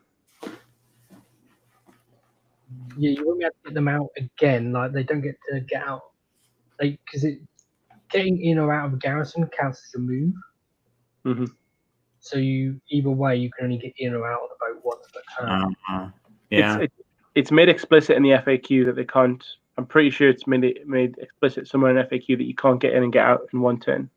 Yeah. Sure. But yes, I mean, almost always I would start mine as a screen, and then put them back in first turn, and then you can use them to get out turn 2 or whatever. Yeah. Yeah.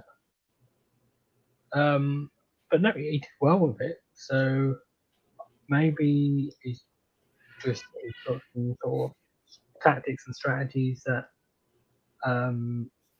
just take players by surprise with it. Really, it's got a similar thing going on with your list as well. For your opponents, like it's not necessarily obvious what you choose to attack. Mm-hmm.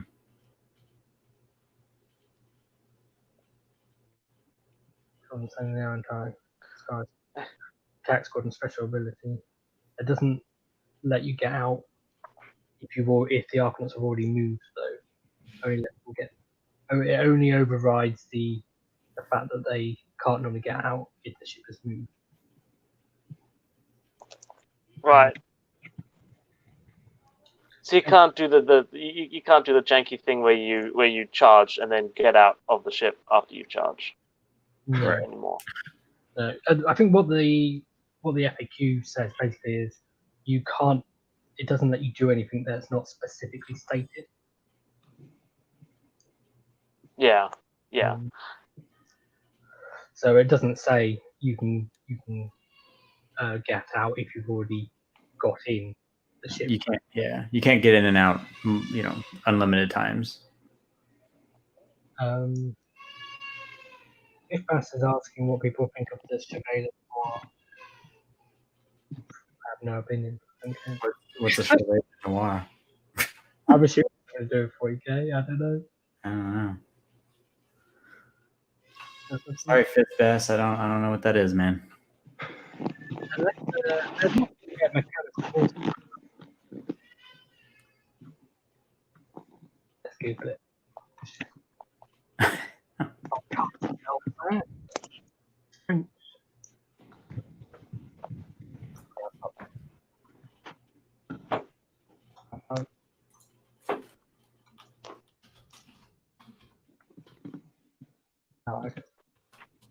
Oh, it just translates. It's some anime show, but I think you mean Black Knights. Yeah. Oh, maybe the black armored ghost hunting thunderers. Yeah, maybe. That's the closest I can get for KO. I don't know. So earlier in the chat, Simon McGuinness says, "Hoping the Chevalier Noirs are retaining their value." I think that's my dad trolling the chat initially, but I don't know what Fifth Base is saying. I don't know. Maybe he knows your dad and he's just helping him out with the trolling. There it Sounds is. like a meme lord. Okay, let's look at another list. We're running on for time as well. So this is a list by a guy called Luca. So he's in the Facebook group, I think. I see him post a fair bit. So it's Barracks Ilfin. He's got the Iron Sky Command, yes. So his 3 heroes are Chemist, who's a general with Collector, with Spell in a Bottle. He's got an Endromaster with Dirigible Suit and Phosphorite Bomblets. Then he's got an Endromaster on foot with the Staff, the Ilfin Staff. 3 units of Arcanauts, which he has to have because the Chemist is general rather than the Endromaster. 3 units of Engine Riggers. Each has got 1 drill cannon. 3 units of 3, that is. 2 gun haulers. 1 with a sky cannon with the Spar torpedo, and 1 with the compartments. And then his Ironclad, which has the sky cannon and the last word. And then he has the battalion, and his spell is the Demon Rift, which we mentioned earlier.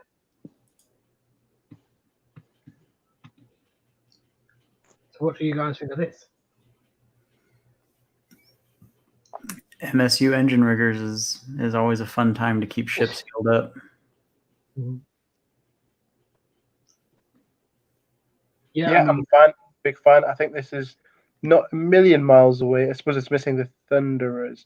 Not a million miles away from Dave Kane's, which is coming up next, which I think is the big brain of some of these lists. And I think MSU KO is probably the way that I would like to play it next. I think it's really solid. Yeah, I mean he's got the 2 best toys as well in terms of artifacts. He's got Phosphorite Bombers and Spell in the Bottom in the same list, which is power. We mentioned how the Demon Rift can be really good against magic heavy armies as well.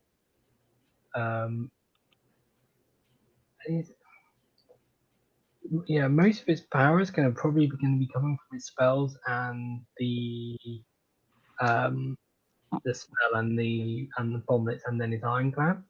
But everything else sort of combined together is if they were 1 unit of 9 riggers, go that's a threat, but they're no less of a threat by being in 3 units really, especially if they're flying high and then just shooting with their pistols and being a little 3-man screen or something. I mean, he's got a bit of utility by having them set up in 3s that 1 unit per ship.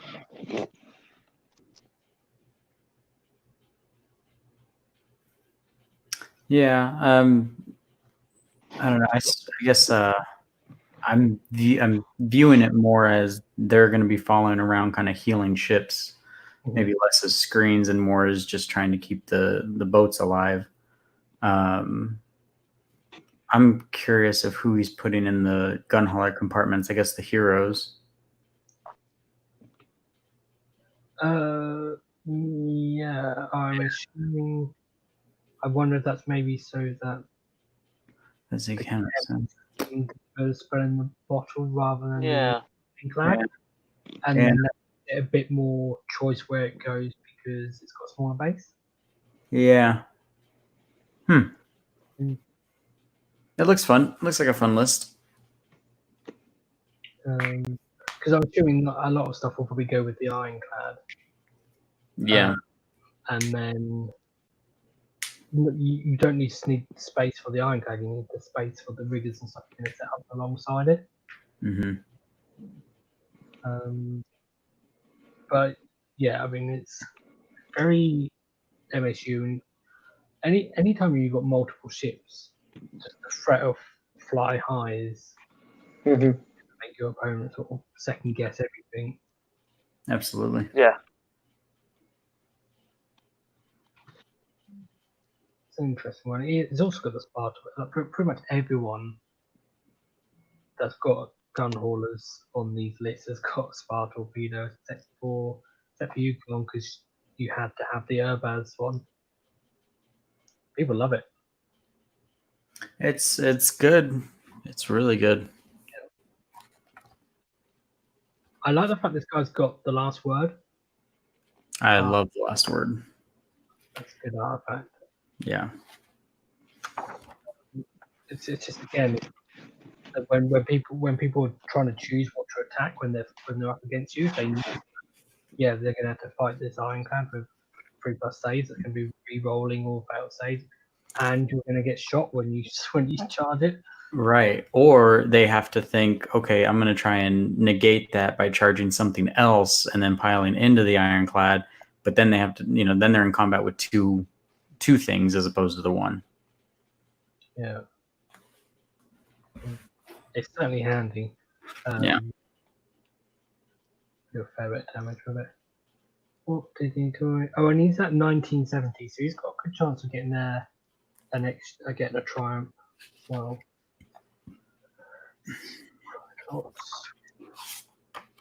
Slice of Darkness, beat Sylvaneth, beat Slanesh, beat Big War, and beat Cities of Sigmar. I don't know which Cities of Sigmar it was.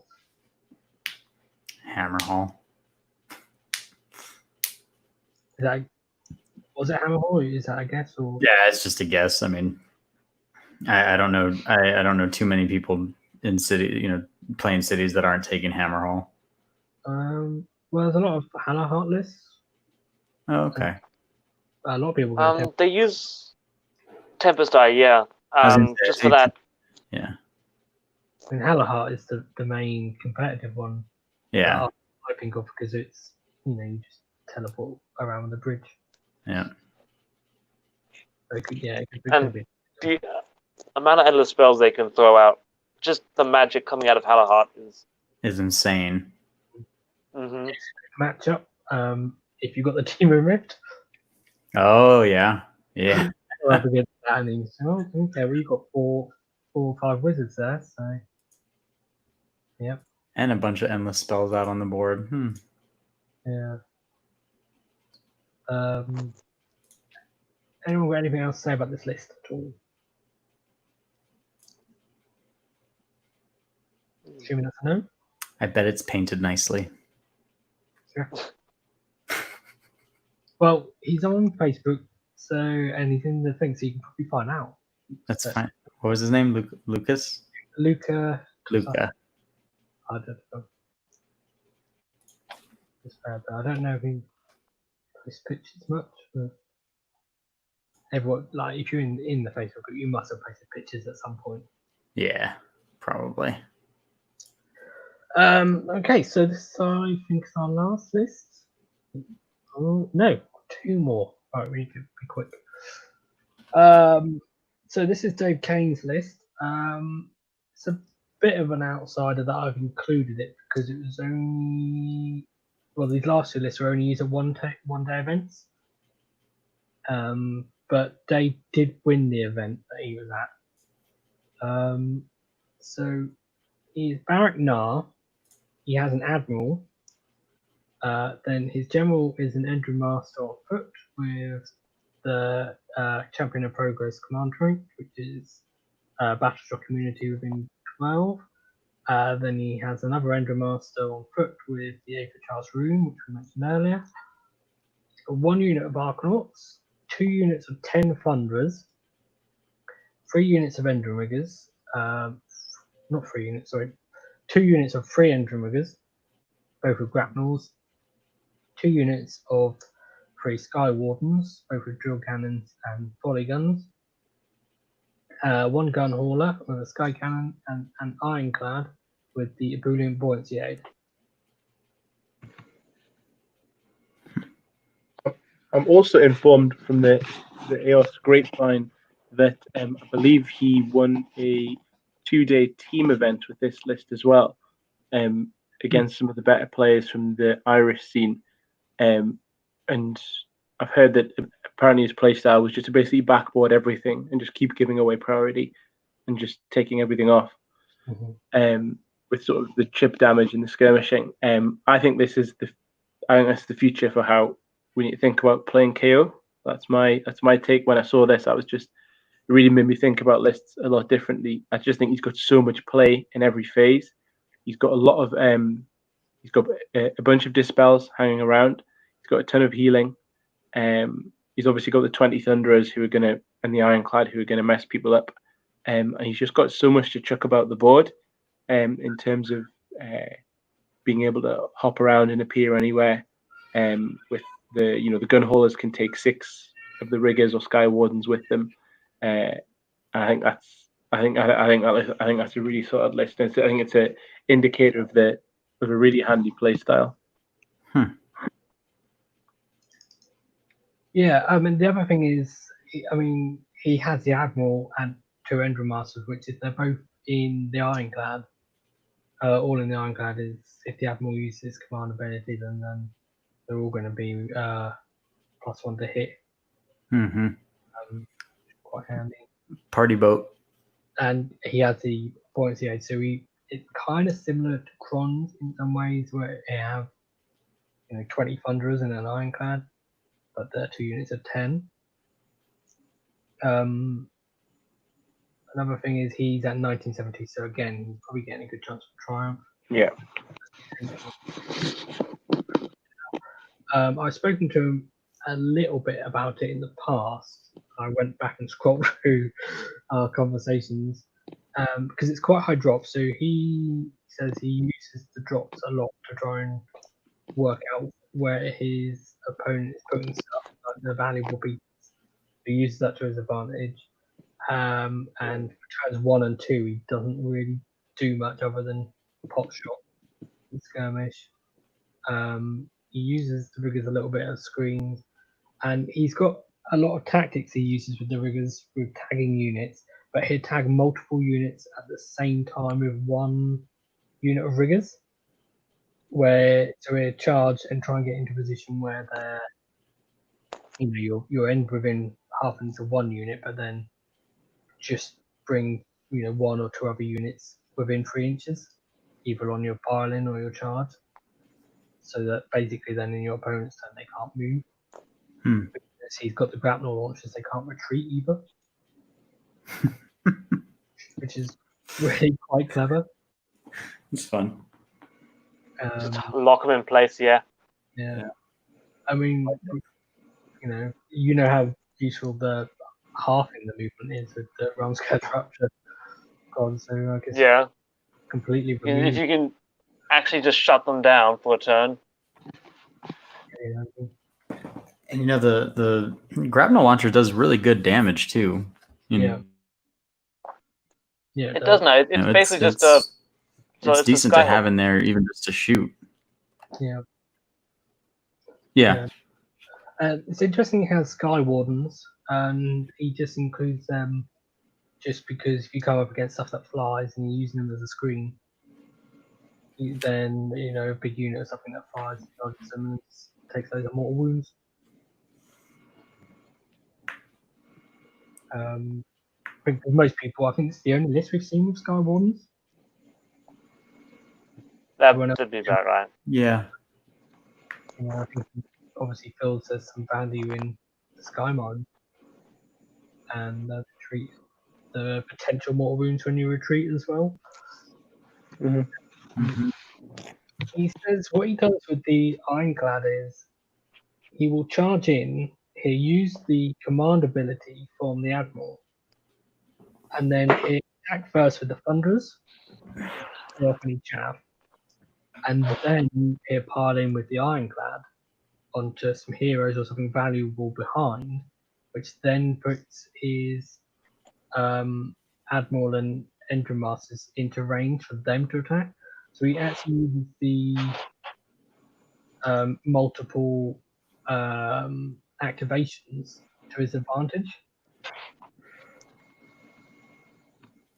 It's interesting because I would normally think of that as being, like a drawback from that, from the combat boat sort of approach. What else have I got written down in my notes? We beat Fire Slayers, Zinch, and Daughters of Kane. I think he actually tabled all of his opponents as well. It's usually what happens with KO. Either you table your opponent or you get tabled. There's no other outcome. Yeah. I think Daughters of Kane was the only. I think all the others were like quite quick. I think it was only Daughters of Kane that took a while. Can't remember why. Maybe it was Hagnar. Probably. Yeah, Daughters of Kane are surprisingly tough. Well, What has that been? 5+, and then another 5+. Yep. Yep, And lots of bodies. with 3 rolls. Yeah, interesting. Interesting as well that he makes use of the Admiral. And he's got 2 sources of Battleship immunity as well. Interesting.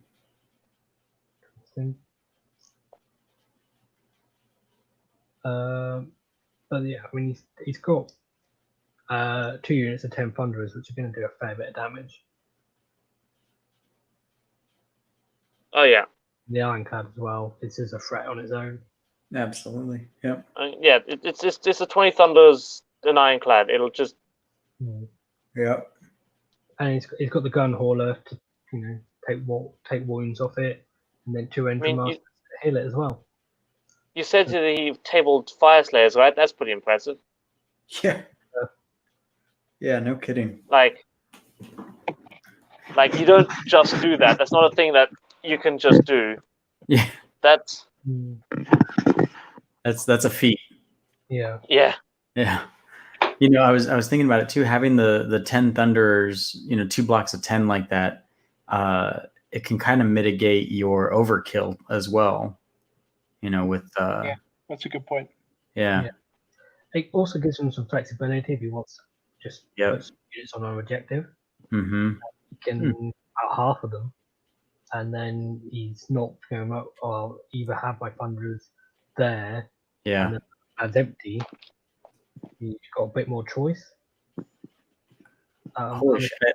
I think that's like the big brain of this list, Phil. I think you nailed it. This list is pretty freaking big brain, dude. That damn. It'd be interesting to see. Yeah, I'm gonna have to try that. Splitting up that block. If when lockdown ends and once he gets to go to a 2-day tournament. What happens there? Well, it's a shame that COVID basically made it to where we'll never have tournaments again. So I guess we'll never know. Yeah. They'll come back. Yeah. We'll get them eventually. I think we're actually gearing up to do some in July, August. Yeah. Yeah. I mean, they're playing games again now in New Zealand. Seeing pictures of people going around people's houses and wearing masks and stuff. So we're slowly creeping back to it, even if it is upper country. Yeah. Let's see. Nope. It's an interesting list. It's got lots of different tools. It's got tools for every little different thing, rather than just doing 1 or 2 of them really well. Yeah. I think that's the key there. And it's amazing what you can fit in a list if you don't have a battalion. Yeah. Yeah. A lot of points, 'cause yeah. So it's our last list. I kind of included it mostly just because it played in the Tabletop Simulator tournament. So this is really sort of the most recent sort of competitive list out there, because there's not been any other tournament. So it did fairly well. There were 2 KO lists in there. Unfortunately, the other one didn't do quite so well. But it's interesting because they both lost to the same Seraphon list, which ultimately won the tournament. So the KO player that didn't do quite so well. I think you watched the show actually. His name is Alexander Street, the other guy. Yeah, it shouldn't feel bad about losing that game at the very least, because if you lose to the person that wins the tournament, you should, So he did a lot. Yeah, you're in the same boat as a lot of other people. Exactly. Yeah. And if you're in KO, you want to be in a boat. Hey. So this is by a guy called Darren Quirk. Barrett Zilfin. He has an admiral, which is the general with the Zilfin command trait, Master Commander. Has the Zilfin artifacts, staff for optimization. Then he has the Navigator with the Voidstone Orb. Then an Endremaster on foot, 2 units of Arcanauts, 1 unit of 3 Endremagers, 10 Thunderers. I'm assuming in this list and in Dave Kane's that they have rifles, because I've not seen anything to say that they didn't. And then he's got 2 frigates and an ironclad. The ironclad has the volley cannon and the last word, and he has the attack squadron. Which is 1919 total. I think last word with volley cannon is pretty tops. Tops. Yeah. Especially, I think you can, if you're inclined to do it, you can play some mind games with your opponent as well. If you just keep reminding them of the fact that if they charge your ironclad, you could potentially shoot 24 times. Mm-hmm. Yeah. I mean, it won't be 24. That's some.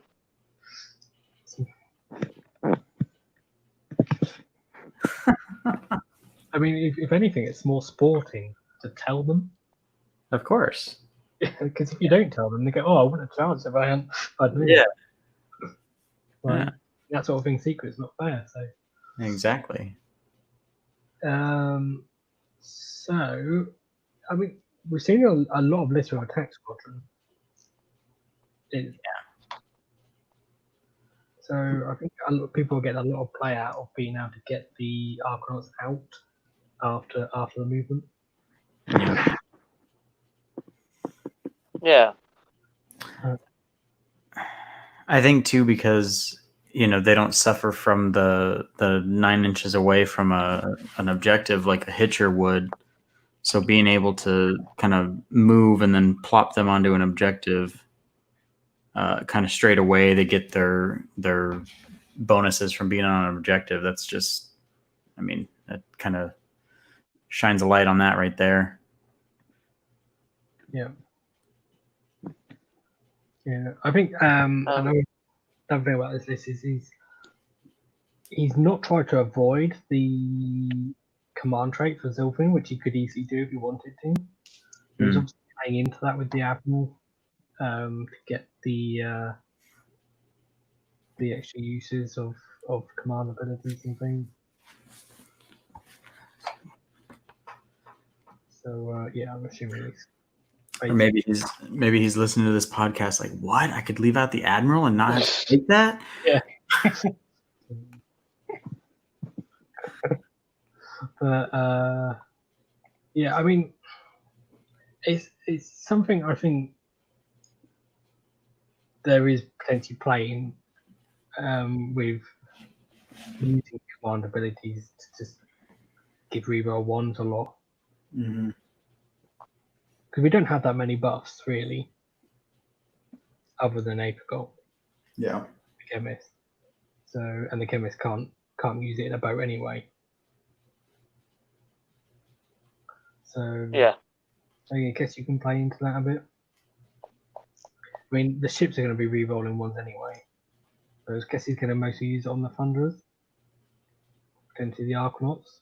If you get those Arcanauts out onto an objective, they'll be on a 3+ to hit anyway.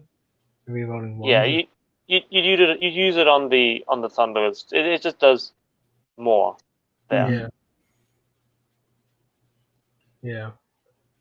And then the Endremagers, I guess. I mean, he's got a little bit of healing with the Endremaster as well, so I guess it can combine that a bit. But I would imagine he's using the Endremagers more as as we talked about before, as a cheeky little tagging unit or objective grabbing unit, that sort of thing.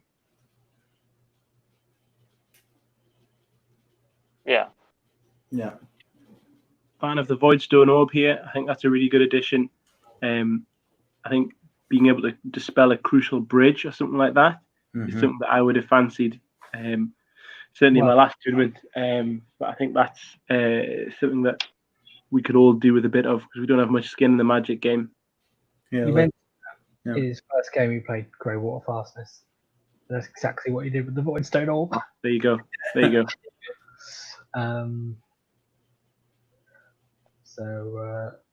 We go 12 out. So there's 30 people in that tournament.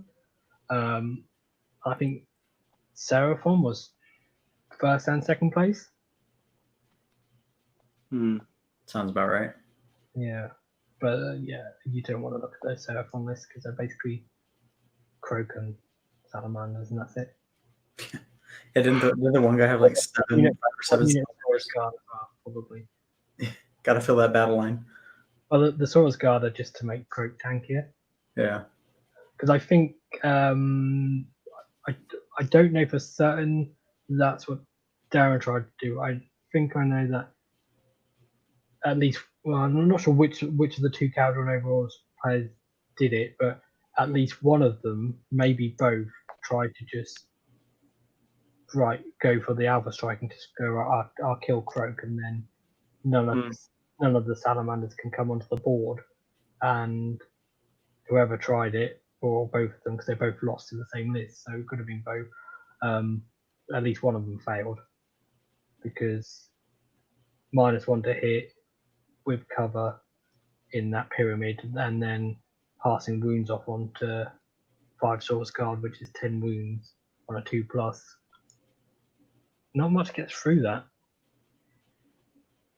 No. Yeah, no. It's -1 from lookouts there as well. I think if you, I don't know, maybe like the full Alpha Strike list, like Gary's list, could maybe do it. You'd have to be able to get in and touch the Croak in combat. I don't think being able to shoot him would. Yeah, it's something that's made me think about when you do mortal wounds. What's quite interesting is obviously any mortal wounds you put on, say, in the hero phase within the spells, they just get passed on to the Saurus Guard. So you just, you're in this, your valuable mortal wounds are just going on to a chaff unit. Whereas if you can put them on later on, then you can maybe put them on after you've shot. Then you can shoot off the Saurus Guard where you're not also then mitigating your shooting of lookouts. Yeah. So, for instance, like, how do you think you get on against that with your list, Phil, with your mortal wound output from your charging? I think the mortal wound output works more if you've got a sort of a bigger base or a bigger unit that you're fighting. I think the Seraphon might be able to screen out wherever Croak is. I think that would probably be the issue. The pyramid, wouldn't it? So you can just, I think you need enough things next to it. Like you can't just touch it with one of your ships. The pyramid is 50-50 chance that he gets it since you roll for sides, beforehand. He might not even get the pyramid. I mean, I'm assuming they even have the pyramid because it's tabletop simulators. They might not even have the setup. I'm assuming they did. Yeah. But, I mean, how would you guys approach that? Would you try and just kill Croak as a Salamanders on the board, or would you play a slower game? With my list, I'd play a slower game. I think if you had 20 Thunderers or you had Gary's list, I think you've got a good chance of doing, if not, even if you're not getting him, of just lifting enough off. But I think if you're playing Attack Squadron or if you're playing Dave Kane's style of list, I think you've got to play it slower and play it from the back. Yeah, because we've looked at a lot of different lists here, so you've got to play to the strengths of whatever list you've got. So, yeah. And also, I think it's important not to white room these discussions about like how would KO beat Seraphon. Like the game's not happening in a vacuum. It's like, how do you beat them on 3 places of power?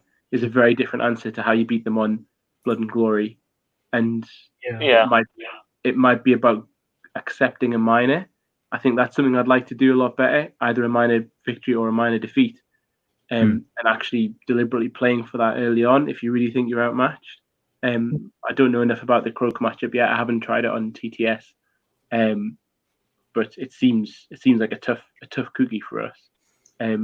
But so much of this stuff is battle plan dependent that I think I think you've really got to play to sort of the win condition on that map, which is an easy thing to say, but I think just saying kill Croak, it's kind of like when people said about Slaanesh, just shoot the heroes. It's like, well, okay.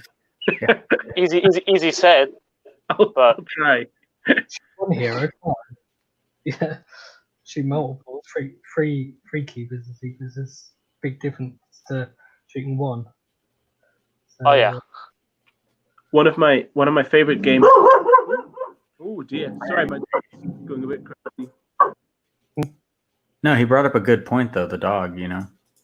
I think we should listen to him. It's a Griffhound you got there.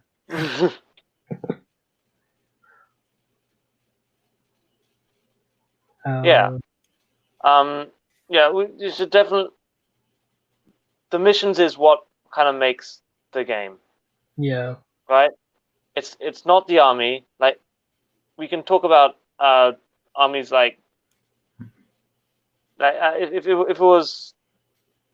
There's no mission that is actually just kill your enemy. Like, there's some that get close, like the one where you've got to capture 4 objectives on the board at once to win. Like that often turns into just a slugfest. But there are armies, especially like us, that could just grab all 4, get a quick win in turn 2 or 3. Yeah. Yeah.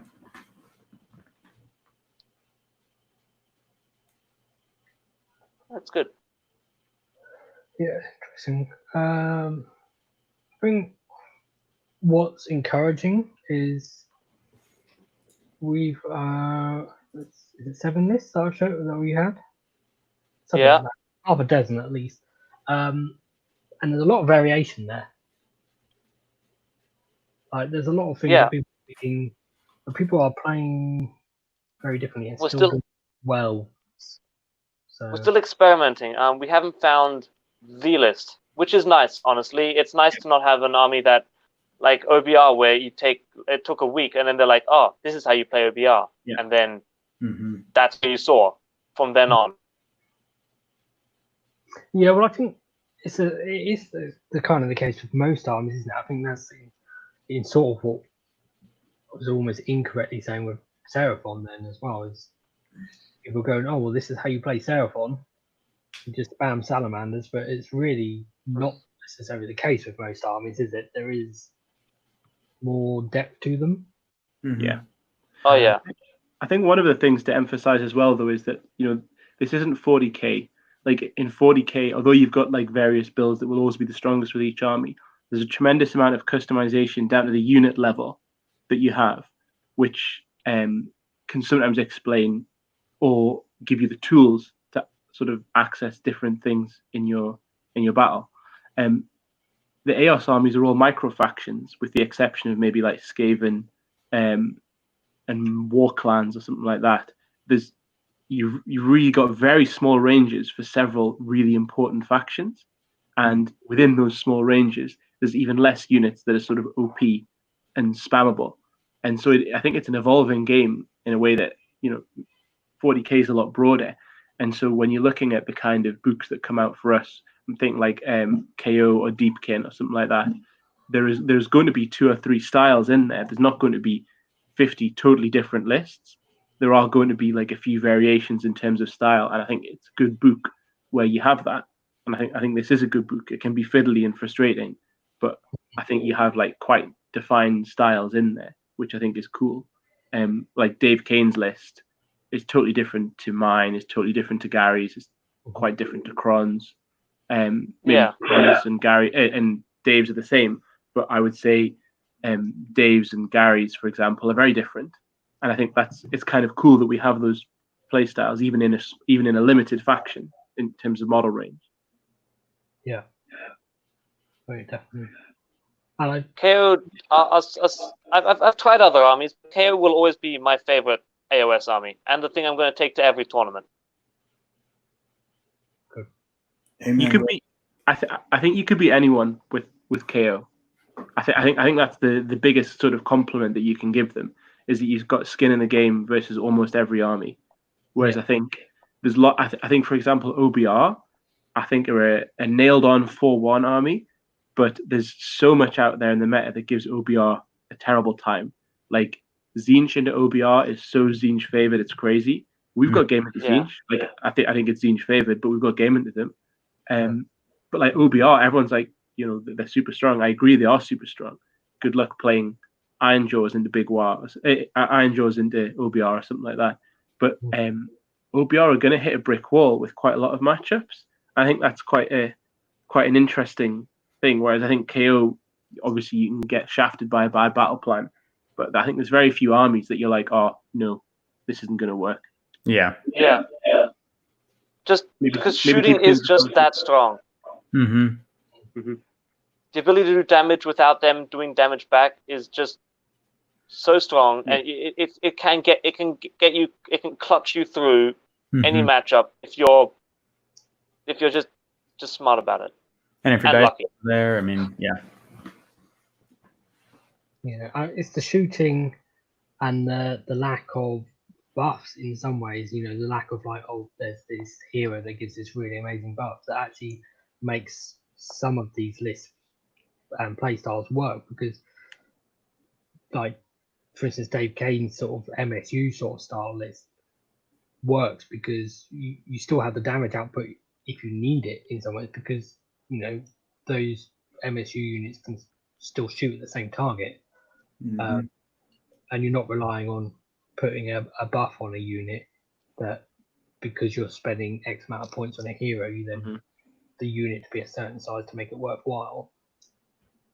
So I think that's what gives us some of that freedom.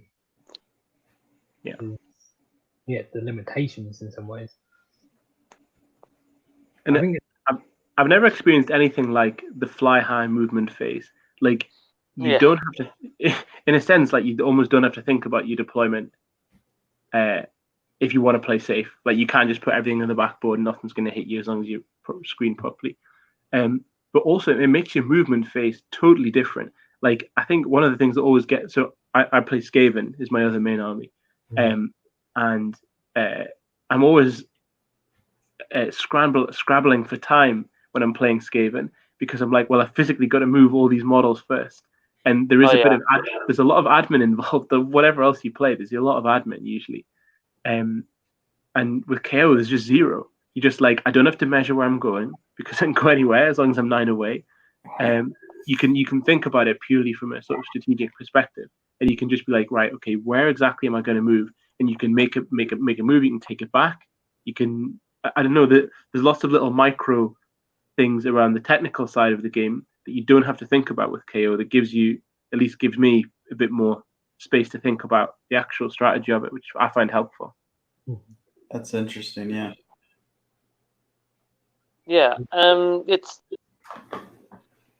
you're basically living by that 9-inch measuring stick. Yeah. The other thing is, if you compare it to the old style of KO, which was kind of like before, like it was very well. It was either you had one ship that teleported once, or you were just a firing line. Yeah. I'm thinking more like the teleport once, whereas you really have to think about the long-term strategy of where you were teleporting to, because once you're there, and then you've got to sort of like you really could move 12, but you were going to move. You couldn't just then teleport again later on. There's a big difference between sort of a once game teleport and teleporting every turn, because of that freedom you have. Disengage is underrated as well. Disengage is absolutely busted. Yeah. Oh yes. I just totally skipped that when I first read over the book. Totally skipped it. Well, because you compare it to Fly High, and you think, well, why would I do that? But then once you start realizing it's an objective-based game, and that doesn't mean you have to be 9 inches away. Yeah. Makes a huge difference. Oh yeah. It's the old thunderous. It's basically the old thunderous slingshot. Is how you use it. Yeah. Just get the drop on them. They think they've got you locked down by hitting you in combat. You just fly off. I'm on your objective now, and your unit's probably dead from like shooting thunderous at them. Yeah. And also, I think this is an advantage that we have that I think will decay over time as people get used to playing against it. But after you've explained KO to someone, even if you've played them a few times, a lot of them are saying, I don't know if you guys have heard this as well, but they'll say, wait, how come you moved within 9 of me there? Like, and you've either just moved, you've done a normal move, or you've disengaged. And I think they get used, because when you're explaining it, you're saying, look, I can fly high anywhere on the board 9 inches away from you, or I can normal move normally. But I think the thing that sticks in people's heads is, so you kind of got to be 9 away. Whereas like, and there's huge chunks of the game, you just say, okay, now I'm just going to move these 2 frigates, like right in front of your block of 40 guys. And they're like, well, what? Do you have to be 9? And you're like, oh no, it's just a move. But that'll probably, those kind of sort of cheesy advantages will probably disappear soon. But I find that happens relatively frequently. Yeah. And also with the Zilfin hero phase as well. So then obviously you move again in the movement phase, and you're like, well, yeah, I was 9 inches away, but now I'm moving again. Yeah, but I think you cannot screen out the Zilfin jump. Just Zilfin, you go where you want to go. Yeah, it's nuts. It's nice. My phone is about to die. I'm on 1% now, so I might have to leave. I think it's a good time to end anyway. So one here, so. Well, thanks for coming on, Phil, and being part of our rambling. No problem. I really enjoyed it. Thanks for the invitation. Brilliant to have you on, and hopefully we can have you on again sometime as well. Sounds good. Thank you, Dan, as well, for managing to make a whole show this time. Absolutely, yeah. I'm sure the kid's fine. Well, I'm just glad everyone who's important to this show could make it today. He's gone. Oh no, there he is.